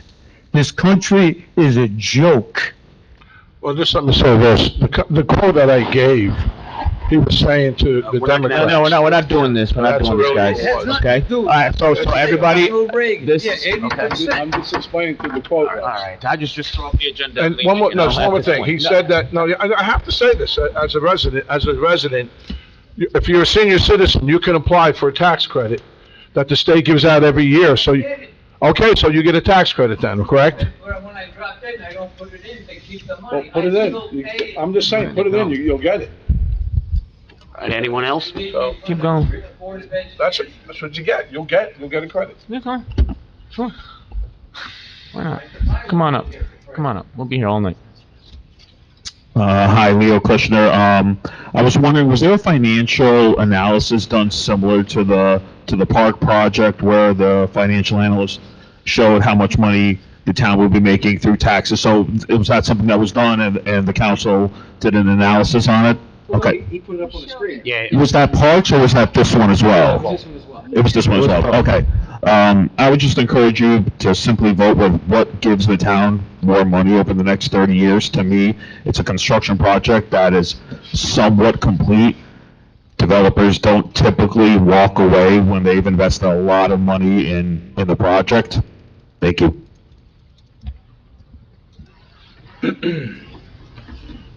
Okay. Can I have a motion to close the public hearing, please? Make a motion. Come on down, why not? We got everybody else. Thank you.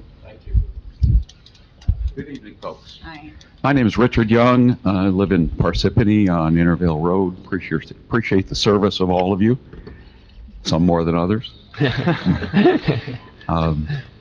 You've heard some specific points in regard to this tonight that support not voting for this silly additional pilot that isn't needed. It's a construction project that's nearing completion. They wouldn't have gone to this point if they didn't have something that was financially solid. Question. I believe I understood, sir, that you said that the amount of money coming to the township is the same under the pilot as it would be under regular taxes? Is that your only question? Or It is my only question. Okay. Council President, can I answer? Yes, please. No, the amount assessed is the same. The amount that's actually paid by the property owner is the same. You know that the township collects the money and the township would disperse to the Board of Ed and to the county. Under the pilot, they keep 95% of it as opposed to only 25% of it. They being the town. Correct. Okay. So of the taxes collected, it'll keep 95% as opposed to 25%, so it is a financial windfall to the township.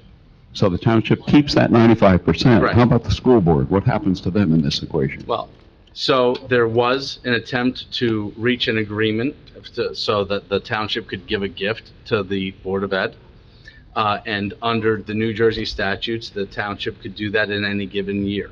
So the township was amenable to doing that this year. And they were willing to enter into an ordinance that would have documented it. And the terms weren't acceptable. The terms of the gift weren't acceptable to the Board of Ed because it wasn't as much as they wanted, despite the fact that the law does not obligate the township to give them anything.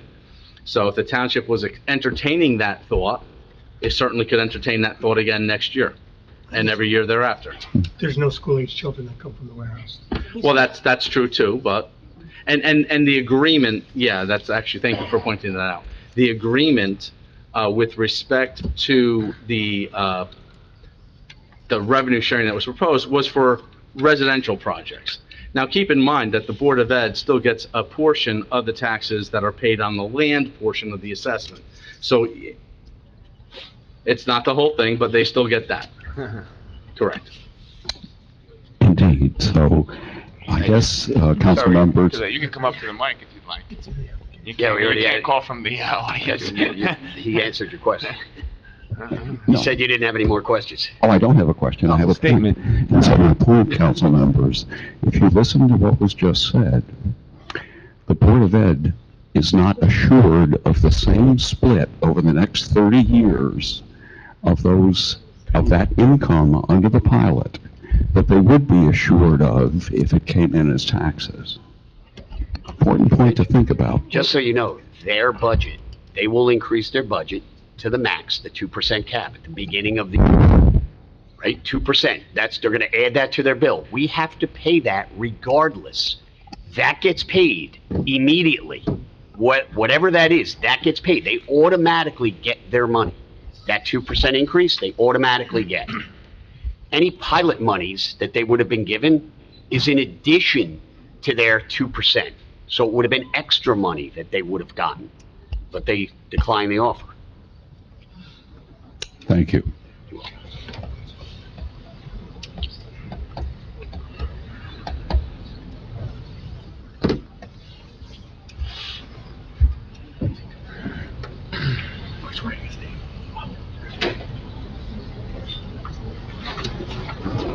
Thank you, Mr. Council President. John Inglesino here in Parsippany. First of all, thank you for your comment. Mr. Young and other people should know, the Board of Education gets 100 cents on the dollar that they budget for, whether there are pilots or not. The Board of Education doesn't get shortchanged one nickel, whether you pass this pilot or not. That is a fact that people need to understand. The purpose of this pilot and the argument for this pilot is not that the developer needs it for the project to be financially viable.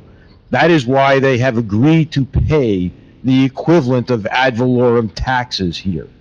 The argument is because it's going to create more money for the township.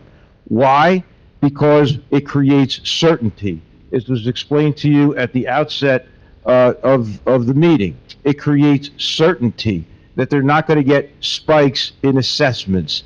That certainty attracts high-quality tenants that are going to pay more rents, and those rents are based on an AGR, annual gross revenue, of 26%, which adds an economic multiplier that is going to make you a lot more money over time than ad valorem taxes ever would. That's how you do economic development.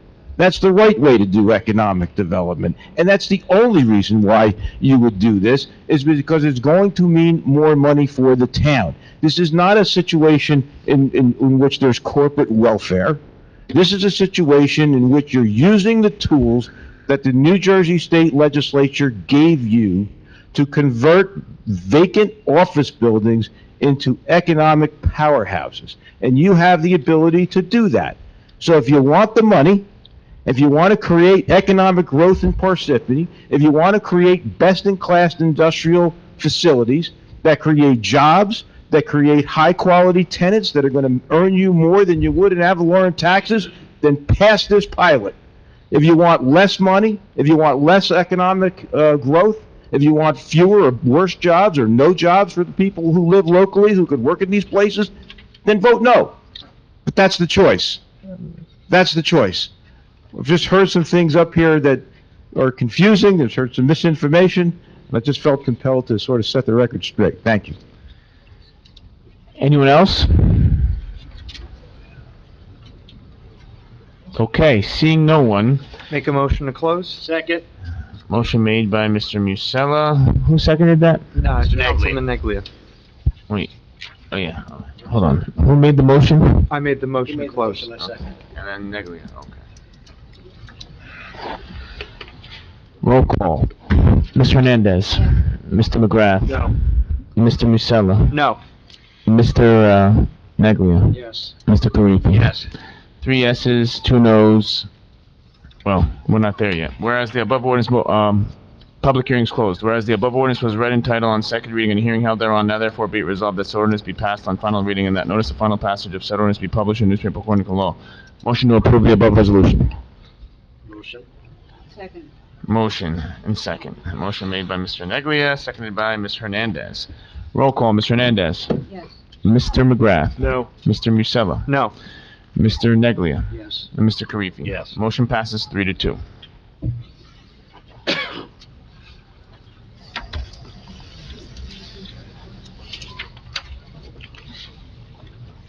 Okay, public session. I'd like to entertain a motion to open a public session. Make a motion? Second. Motion made by Mr. Musella, seconded by Mr. Neglia. Roll call. Ms. Hernandez. Yes. Mr. McGrath. Yes. Mr. Musella. Yes. Mr. Neglia. Yes. And Mr. Karifi. Yes. Okay, the floor is open to the public to speak on any matter you would like. Not ordinances, not pilots, but anything else if you'd like.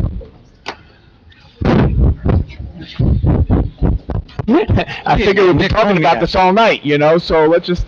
I'd like to make a recommendation. I'd like to get a record of what happened here tonight and send it to the state attorney general about how they jammed us with the pilots at the last minute. And all the rhetoric we heard, whether there's any really truth to it at all. But this state does have an attorney general, and when Parsippany latched on to that class action lawsuit, it was based on a technicality. It wasn't particular to Parsippany's particular case in affordable housing and all the overdeveloped property we have and what we're going to do with it. And these developers can't come to town and take over the town because of what happened tonight, because pilots have nothing to do with affordable housing. So this was one project. If that didn't go through, the other developers would step in, but they're not going to come here with the motorcycle gang and take over the town and build wherever they want. You still have to apply good land use laws. So this whole fear tactic, this town has been suffering from this fear tactic since Waterview. Waterview should have been open space like the grassroots, and it would have never fell to affordable housing. Never.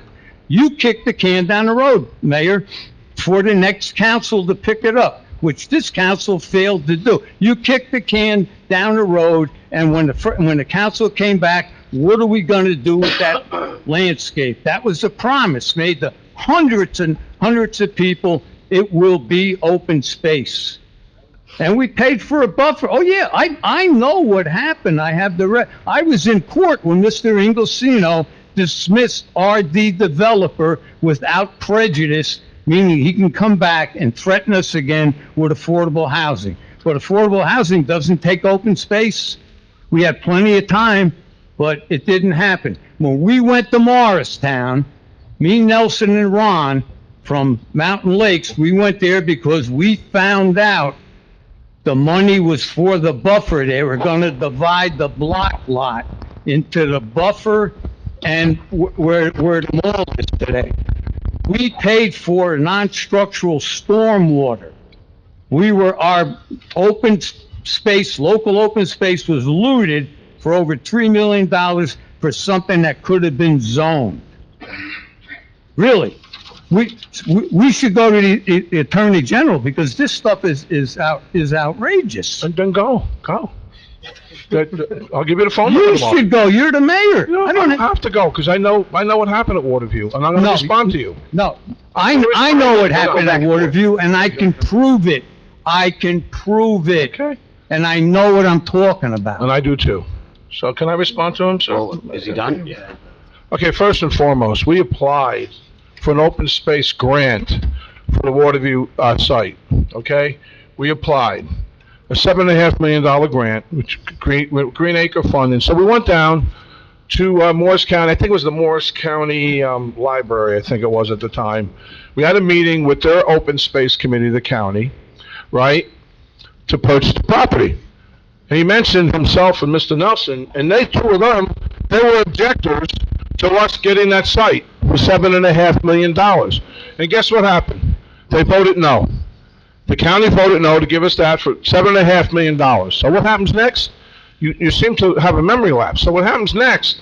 On March 10, 2015, that property goes to $7.5 million to a value of $25 to $30 million. Why? Because of the affordable housing rules and regulations that were imposed on us. But we applied to get the open space. So when you have two objectors, one that was just standing up here and Jonathan Nelson at the time, objecting to the project, we did a presentation to the county and we get denied later. So what happens? Mendham gets 10 million, we get 0. So that's what actually happened. Okay. Anyone else during public session? Come on up, Bob. Why not?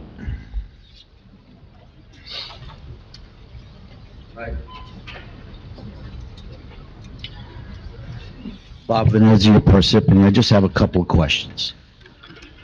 Can you explain why the affordable housing plan that Parsippany submitted only calls for 600 apartments, yet we are allowing 1,100 apartments to be built at this site? How many affordable housing units are being built at Park? And are they all being built in one building, or are they being, spread around the 4 buildings? And the last one is, I'm surprised nobody asked our attorney or attorneys whether the warehouse vote violated the clause that I cited in the pilot. So, I'm asking, in your opinion, was this vote in violation of the clause that I submitted? Mr. Semeraro was here, who's the redevelopment. Wait, is he done? Are you done with your question? That's it. Yeah, and he had no problem with the vote, so, Who's he work for again? the township. Bob, I'm going to answer that other question too. You said 600 apartments. Yeah. Forgetting builder's remedy. For every one affordable unit, you get to build 4 regular units. That's right. So if... They four markets Right. per... So if there's 600, okay, Yeah. that means there's another 2,400 apartments that have to be No, built. no, you misunderstood. We're, on the affordable housing plan, we're listed for 120 affordables. That's what's on there, that's what that lady said, 120. If you calculate that at 20%, you get 600. A market, that's the math. And we're waiting for that. How we got there, I don't know. And I don't like it. Okay, anyone else? Seeing no one, I'd like to entertain a motion to close the public session. Make a motion? Keep it. Affordables are going. Go to site. Wait, we're in the middle of it. I mean... Oh, you gotta answer. No, They did a whole presentation, it's like 190 units over there, so these other units they'd already built. The project was half built, now they're gonna build some affordable units, so he went over the numbers, so we'll get the numbers to you. And also somebody talked about the condos. They're already built, and they was built by a different developer. They showed 120 on there. Don't forget, we got You don't credits. need- We He got also credits. we're getting 60 credits. Yeah, we So got credits. these are numbers that are dictated by the state and the litigation. So the numbers, there's a solid number. They went over them before. We'll get you the sheet with the numbers that breaks them all down for you.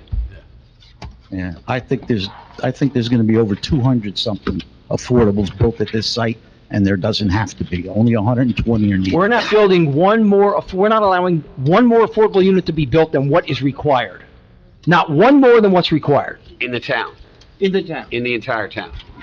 Okay, so I gotta put a stop. I gotta put a stop to this, guys, because we got a lot. We still have a lot. So enough. So we're gonna continue now. I need a motion. I got a motion from Justin. I need a second, please. Second from Judy. Roll call. Mr. Hernandez. Yes. Mr. McGrath. Mr. Musella. Yes. Mr. Neglia, and Mr. Karifi. Yes. Consent agenda. Be it resolved, all items listed with an asterisk are considered routine and non-controversial by the Township Council will be approved by one motion. There will be no separate discussion of these items unless a council member so requests, in which case the item will be removed from the consent agenda and considered in its normal sequence on the agenda. Can I have a motion to approve the consent agenda? Motion made by Mr. Neglia, second. Can I get a second? Yes, second. Second by Mr. Hernandez. Roll call. Mr. Hernandez. Yes. Mr. McGrath. Mr. Musella. Yes. Mr. Neglia. And Mr. Karifi. Yes. Motion passes. Moving along to the approval of minutes. We're approving agenda meeting 11/13/25 and regular meeting 11/25/25. Can I have a motion to approve, please? Motion. Second. Motion made by Mr. Neglia, seconded by Mr. Hernandez. Roll call, Mr. Hernandez. Mr. McGrath. Yes. Mr. Musella. Yes. Mr. Neglia. Yes. And Mr. Karifi. Yes. Motion passes. Do I dare move on to presentations and reports? Well, all right, Mayor. I'll keep it short. Okay. I know, Colette, you have to go home and shave. It's a long meeting. With that being said, I'd like to take this opportunity to wish everybody a very, very happy Merry Christmas, Happy Hanukkah, Happy Holidays, to be with your family and appreciate your family, appreciate what you have in life. God bless you all, and I'll see you around town. Township Council. Yeah, Council President, if it's okay, I would just like to read a statement. 10 seconds. Do my best. Yeah. I wanted to take this time to quickly share my thoughts and feelings as tonight marks my last town council meeting. First, I would like to thank every resident, whether they were Republican, Democrat, or Independent, who 4 years ago gave me the chance to serve the public. This privilege that the residents gave to me is something special that I will carry with me for the rest of my life. I learned so much about our town, its people, and why Parsippany is truly the place to be. While at times things certainly got heated, I believe disagreements can be healthy, and we're always rooted in what we believe was the best path forward for the town. Mayor Barbario, I know that many times we did not see eye to eye, but I feel we always saw heart to heart on caring about the town that we both love. Council Vice President Neglia, I wish you nothing but the best with your new grandchildren, and that you get to enjoy your growing family, and maybe you will even coach Noah one day, since I have a suspicion you'll be running Parsippany-Troy West in 5 years. But to Council President Karifi, McGrath, and Hernandez, I truly wish you nothing but the best and to continue to work collaboratively for Parsippany's future. My words for the next administration are pretty straightforward and happens to be sitting right there.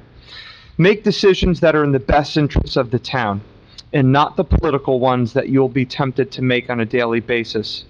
Parsippany is a large, diverse, and growing town with unlimited opportunity, but it also faces challenges that will require steady hands to guide it through unfair state affordable housing mandates, growing unaffordability, and the responsibility of keeping our residents safe. I enjoyed giving residents access to town hall on their own town time by holding monthly office hours. I'm pleased to say that I did over 250 of them. I love the little wins, like helping a resident get their street light fixed, assisting a small business owner with having their permit fast-tracked, or hearing how we can just simply do things better. I hope residents will see that I consistently tried to provide solutions to improve our town's finances and never shied away from the hard but necessary decisions on development that I felt were best for the town's long-term character. I also appreciated getting to meet so many of our dedicated town volunteers and talented township employees who keep our town running, many of whom I won't name because I would inevitably forget some of them. Personally, some of the most meaningful moments of my life happened while I had the honor of serving here. During my time on council, I became a husband to my wife Courtney in 2022, and a father to our son Noah in 2024.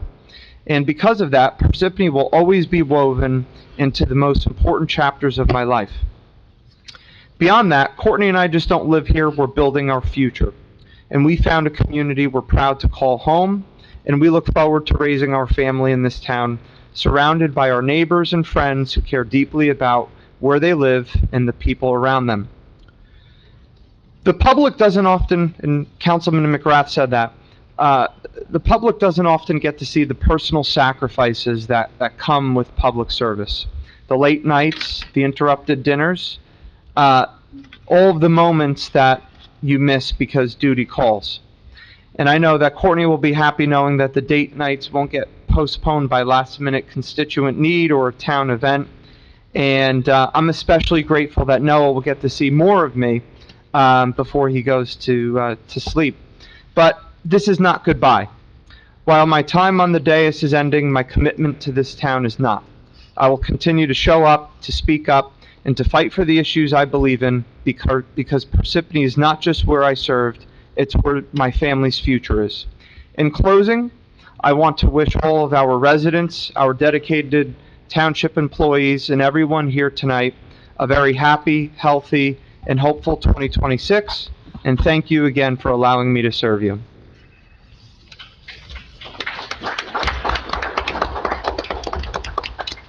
My turn, huh? Absolutely. Well, first, I want to thank everyone for coming here tonight to sing Justin and myself off. I think that's great of you to do that.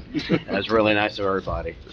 But for seriously, first and foremost, I want to thank all of the individuals that voted for me, that put me in this position 4 years ago to represent you and the town of Parsippany. It's been an honor and a privilege. I enjoyed representing you and did so with the utmost respect. Serving hard-working taxpayers of Parsippany has always come first. I never voted with the administration for the sake of political expediency. I voted based on my conscience and what I believe was the right thing for the people I represent. I viewed my role strictly as a public service and someone put here to help others. I have deep pride in my record and gratitude to the many residents who supported me throughout my tenure. I want to express my gratitude to all the council folks I had the privilege to serve with. Four of them are up here tonight, and I thank them wholeheartedly. The mayor, always being there to help guide me, give me advice, and argue with occasionally. The administration, our clerk, Colette, thank you for everything. All the town employees, but most of all, my family.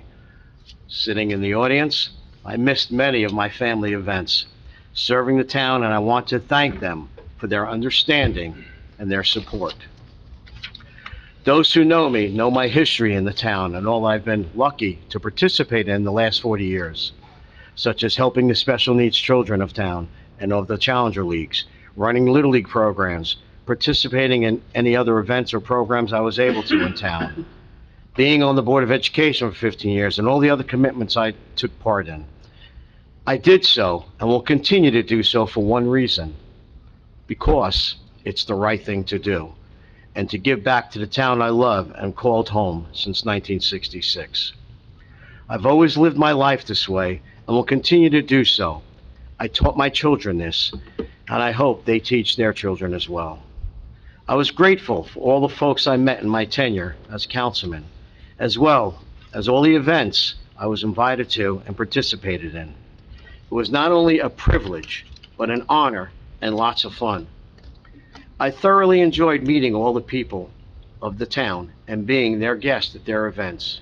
It was very humbling and very heartwarming. Sometimes we may have disagreed in the past, and that's okay. We can respectfully disagree, because that's normal. That's normal to do. Respectfully disagree. Discuss, debate, but not attack each other, not go after each other's families or, put things on social media or out there that's not true. That's wrong. We don't need to do that. And that's not what this town is about. That's not Parsippany. We're one town. We're all in this together, no matter what your affiliation is.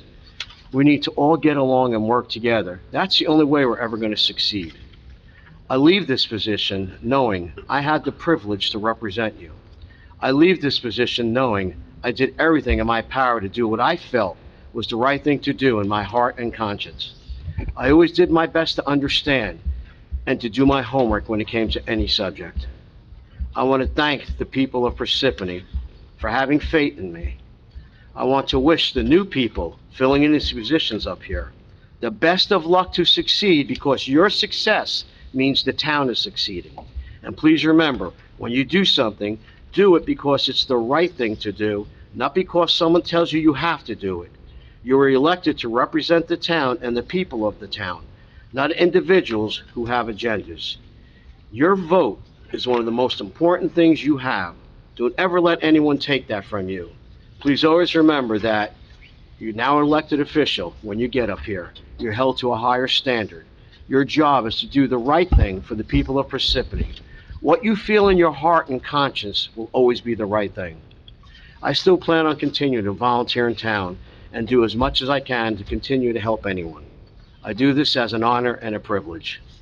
Thank you all again for giving me this remarkable opportunity to represent you and to do what I felt was always the right thing to do in matters that ever came to my attention.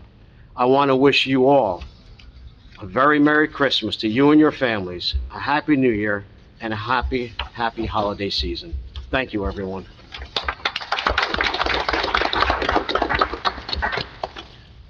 Any other member of council? Okay, Township Attorney. Just want to wish everybody a happy Hanukkah and a Merry Christmas. Business Administrator Cryan. Thank you.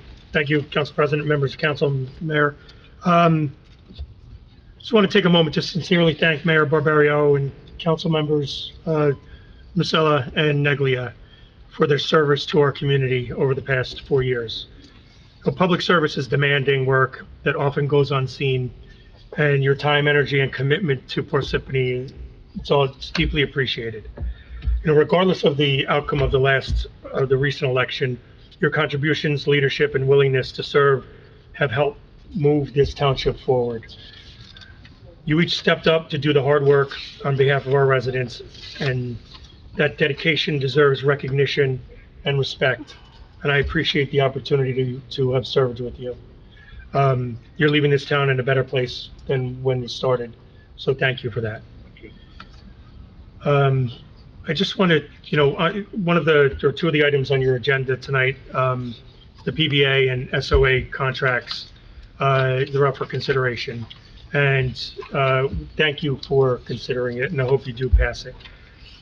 This, overall, we made stronger contracts by dotting I's and crossing T's and doing so in a fiscally responsible manner for our residents. These men and women in our police force are some of the best in the state. And, that's my opinion, but I believe it to be fact by working with them and seeing their dedication on a day-to-day basis. They have an incredibly difficult job that is, very underappreciated in many ways, especially when they're out there in the street keeping us safe. When things go wrong, they get blamed. When things go right, they get blamed. So they deal with members of the public at times when we need them the most, and I really appreciate it. As far as the negotiations go, I want to thank Lieutenant Zempides, Dave Cavalier, and Patrolman Jamiro for their really hard work and dedication to making sure that this was done professionally and in a manner that was a win-win for the township and the members. So again, I thank you for that. The affordable housing and redevelopment items that were on the agenda tonight, I just want to remind everybody that these were about meeting our court-mandated affordable housing obligation responsibility while protecting existing neighborhoods and stabilizing the tax base. It's not all done in 1 year. all these units I keep talking about is over a 10-year period. And passing this protects us, which is a good thing. I've been involved in every single one of the mediation sessions with this judge. He made it very clear that if this didn't pass, he was going to put our plan, he was going to dictate our plan. That's not something that is wise for the residents, for anybody involved. So, doing nothing was not really a neutral option. The inaction shifts the decision to him and made it a much more difficult situation.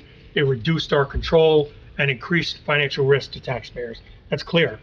And he made that clear. Merry Christmas to everybody and Happy Hanukkah to everybody. And the menorah lighting is on the 18th. So please, on the 18th, here at 7 p.m. So please come and join us for that. And that's all I have. Thank you. Moving along to non-consent agenda, R 2025-206, approving annual compensation for board members of Fire District Number 4 in accordance with NJSA 48:14-88. Motion to approve the above resolution, please. Motion. Second. Can I get a motion? I need a motion. Oh, make a motion. All right. Second. All right, guys, I need, stay with me here, all right? With Second, you. all right? All right. So, roll call, Mr. Hernandez. Yes. Mr. McGrath. Mr. Yes. Musella. Yes. Mr. Neglia, and Mr. Yes. Neglia. Yes. Motion passes. Wow. R 2025-207, authorizing the execution of a release in favor of Douglas M. Holler and State Farm Indemnity Company in exchange for payment of the $50,000 property damage policy limit under their insurance policy. Motion to approve the resolution above, please. Motion? Second. Motion made by Mr. Hernandez, seconded by Mr. Musella. Roll call, Mr. Hernandez. Yes. Mr. McGrath. Yes. Mr. Musella. Yes. Mr. Neglia. And Mr. Karifi. Yes. Motion passes. R 2025-208, authorizing the planning board of the Township Parsippany-Troy Hills to conduct a preliminary investigation of certain property identified as a portion of Block 136, Lot 43.4, and located at 1 Upper Pond Road to determine whether such property qualifies as an area in need of redevelopment on a non-condemnation basis. Motion to approve the resolution? Motion. Second. Motion made by Mr. Neglia, seconded by Mr. Musella. Roll call, Mr. Hernandez. Yes. Mr. McGrath. Yes. Mr. Musella. Yes. Mr. Neglia. Yes. Mr. Karifi. Yes. Motion passes. R 2025-209, purchase of one Western Star 47X roll-off truck and accessories. Motion to approve the above resolution. Make a motion. Motion made by Mr. Musella, seconded by Ms. Hernandez. Roll call, Ms. Hernandez. Yes. Mr. McGrath. Yes. Mr. Musella. Yes. Mr. Neglia. Yes. Mr. Karifi. Yes. Motion passes. R 2025-210, purchase of one 8T on Falcom RME asphalt hot patcher hook lift unit and accessories. Motion to approve the resolution, please. Make a motion. Second. Motion made by Mr. Musella, seconded by Mr. Neglia. Roll call, Mr. Hernandez. Yes. Mr. McGrath. Yes. Mr. Musella. Yes. Mr. Neglia. Yes. Mr. Karifi. Yes. Motion passes. R 2025-211, purchase of one Caterpillar Inc. Model 938 wheel loader and accessories. Motion to approve the resolution above. Motion. Second? Motion made by Mr. Neglia, seconded by Ms. Hernandez. Roll call, Ms. Hernandez. Yes. Mr. McGrath. Yes. Mr. Musella. Yes. Mr. Neglia. Yes. And Mr. Karifi. Yes. Motion passes. R 2025-212, purchase and installation of Zetron Max call taken and NG 911 upgrade equipment of Parsippany Police Department. Motion to approve. Motion. Second? Motion made by Mr. Neglia, seconded by Ms. Hernandez. Roll call, Mr. Hernandez. Yes. Mr. McGrath. Yes. Mr. Musella. Yes. Mr. Neglia. Mr. Karifi. Yes. Motion passes. R 2025-213, purchase of Microsoft Entra IDP1, Microsoft Office 365 G1, Microsoft Office 365 G3, and Enterprise Mobility Plus Sec G3. Motion to approve. Motion. Second. Motion made by Mr. Neglia, seconded by Mr. Musella. Roll call. Ms. Hernandez. Yes. Mr. McGrath. Yes. Mr. Musella. Yes. Mr. Neglia. Yes. And Mr. Karifi. Yes. Motion passes. R 2025-214, appointing Marianne Willis Cucchiera as Director of Human Services. Motion to approve. Motion. Yes. Second? Motion made by Mr. Neglia, seconded by Ms. Hernandez. Roll call, Ms. Hernandez. Yes. Mr. McGrath. Yes. Mr. Musella. Yes. Mr. Neglia. Yes. And Mr. Karifi. Yes. Motion passes. R 2025-215, canceling 2023 tax overpayments. Motion to approve the above resolution. Motion. Make a motion. Second. Motion made by Mr. Neglia, seconded by Mr. Musella. Mr. Hernandez. Yes. Mr. McGrath? Yes. Mr. Musella? Yes. Mr. Neglia? Yes. And Mr. Karifi? Yes. Motion passes. R 2025-216, issuing a new hotel motel liquor license to Argini Restaurant LLC. Motion to approve. You can sit here all night. All right. Second. Motion made by Mr. Hernandez, seconded by Mr. Musella. Roll call, Mr. Hernandez. Yes. Mr. McGrath. Yes. Mr. Musella. Yes. Mr. Neglia. Mr. Karifi. Yes. Motion passes. R 2025-217, authorizing transfer between budget appropriations. Motion to approve. Motion. Second? Motion made by Mr. Neglia, seconded by Mr. Hernandez. Roll call, Mr. Hernandez. Yes. Mr. McGrath. Yes. Mr. Musella. Yes. Mr. Neglia. Yes. Mr. Karifi. Yes. Motion passes. R 2025-218, authorizing a grant application FY 2027 strategic plan submission for the Governor's Council on Alcoholism and Drug Abuse. Motion, please. Make a motion? Second. Motion made by Mr. Musella, seconded by Mr. Neglia. Roll call, Mr. Hernandez. Yes. Mr. McGrath. Yes. Mr. Musella. Mr. Neglia. And Mr. Karifi. Yes. Motion passes. R 2025-219, person-to-person and place-to-place transfer of plenary retail consumption license of 1515 license, Inc. to Maximoto Parsippany LLC. Motion to approve. Motion. Second. Motion made by Mr. Neglia, seconded by Mr. Musella. Roll call, Mr. Hernandez. Yes. Mr. McGrath. Yes. Mr. Musella. Yes. Mr. Neglia. Yes. And Mr. Karifi. Yes. Motion passes. R 2025-20, authorizing the appointment of 2 new police officers. Make a motion? Second. Motion made by Mr. Musella, seconded by Mr. Neglia. Roll call. Ms. Hernandez. Yes. Mr. McGrath. Yes. Mr. Musella. Yes. Mr. Neglia. Yes. And Mr. Karifi. Yes. Motion passes. R 2025-221, supporting Cipher Dispensary LLC's application to the Cannabis Regulatory Commission for a Class 5 recreational dispensary license. May I have a motion to approve? Motion. Second. Motion made by Mr. Neglia, seconded by Mr. Musella. Roll call, Mr. Hernandez. Yes. Mr. McGrath. Yes. Mr. Musella. Yes. Mr. Neglia. Yes. And Mr. Karifi. Yes. Motion passes. R 2025-222, supporting Mindset Dispensary LLC's application to the Cannabis Regulatory Commission for Class 5 recreational dispensary. Motion to approve. Council President, this is the fourth.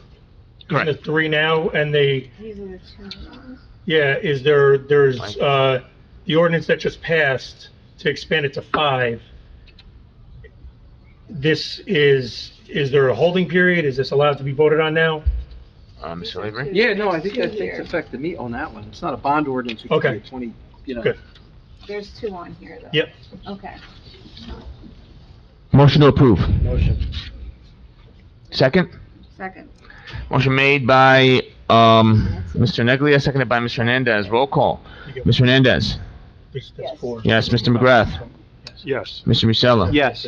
Mr. Neglia? Yes. And Mr. Karifi? Yes.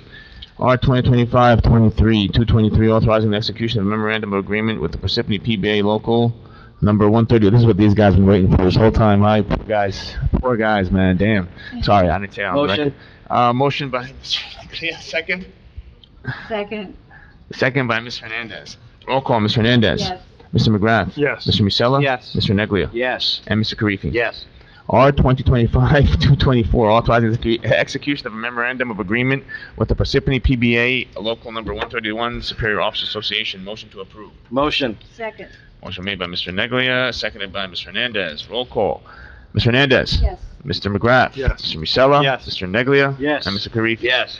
R 2025-225, resolution of the Township Council of the Township Parsippany-Troy Hills authorizing the execution of a mediation agreement with Fair Share Housing Center in connection with the 4th round affordable housing dispute resolution program pursuant to NJSA 52:27D. Where's This this? is not on the, okay, so we're very clear. These were 2 last-minute additions that must be placed on the record, so I do understand they're not on the resolution, but they must be put up for a vote. So I have 2 resolutions. This one has to do with the affordable housing that I just read by title. I can read it again, just for your edification. R 2025-225, resolution of the Township Council of the Township of Parsippany-Troy Hills authorizing the execution of a mediation agreement with Fair Share Housing Center in connection with the 4th round affordable housing dispute resolution program pursuant to NJSA 52:27D-304.1. What does that mean? That is a great question. I'm going to go ahead and leave that to our council to interpret that for you guys. Oh, this is approving the agreement, the settlement agreement. So Oh. what you guys just passed with the, including the park project, that's what this is. So this resolution is approving the settlement agreement that they had with the park project for those that couldn't hear in the back. For the entire park. For the entire project. The entire project. The entire fourth round. The entire fourth round plan. Our plan. Entire plan. Right. Yes. Can I get a motion? Motion. Second. Motion made by Ms. Hernandez, seconded by Mr. Musella. Roll call, Ms. Hernandez. Yes. Mr. McGrath. No. Is that no? No. Mr. Musella. Yes. Mr. Neglia Yes. and Mr. Karifi. Yes. 4-1. Motion passes. We have one more. R 2025-26. It's the resolution of the Township Council of the Township of Parsippany-Troy Hills designating an employee to serve as Public Agency Compliance Officer for matters concerning PL 1975 C 127 as regulated by the State of New Jersey Affirmative Action Office. Can I get a motion to approve? Motion. Second. Motion made by Mr. Musella. Oh, no, motion made by Mr. Neglia, seconded by Mr. Musella. Roll call. Mr. Hernandez. Yes. Mr. McGrath. Yes. Mr. Musella. Yes. Mr. Neglia. Yes. And Mr. Curry. Yes. Motion passes. Okay, moving along to approval of payroll and bills list. CFO Angelica Sabatini, authorization for payment. Number 1, authorizes payment of December 19th, 2025 regular and miscellaneous payroll estimated at $1,650,000. And 2, payment of bills from voucher list of 12/16/25, which is $745,313.35. Motion to approve. Motion. Second. Motion made by Mr. Neglia, seconded by Mr. Musella. Is this going to be your last motion? It's the last motion. All right, by Mr. Musella. Roll I call. wouldn't have it on any other one. Mr. Hernandez. Mr. No, you're fine. Mr. McGrath. Yes. Mr. Musella. Yes. Mr. Neglia. Yes. And Mr. Karifi. So I think for the adjournment, we need to have Mr. Neglia and Mr. Musella adjourn the motion. So can I please have a motion to adjourn? I'll make that motion. So motion by we're gonna say motion by Mr. Neglia, seconded by Mr. Musella. We vote no, we have to still go, right? Thank you for your service, gentlemen. You get another 4 years. Can I get a roll call, Mr. Hernandez? Yes. Mr. McGrath? Yes. Mr. Musella? Yes. Mr. Neglia? Yes. I know it's hard. Mr. Karifi? Yes. We are adjourned, everyone. Thank you. You guys have a great night. Merry Christmas, Happy New Year, Happy Holidays. End of the year. End of the year.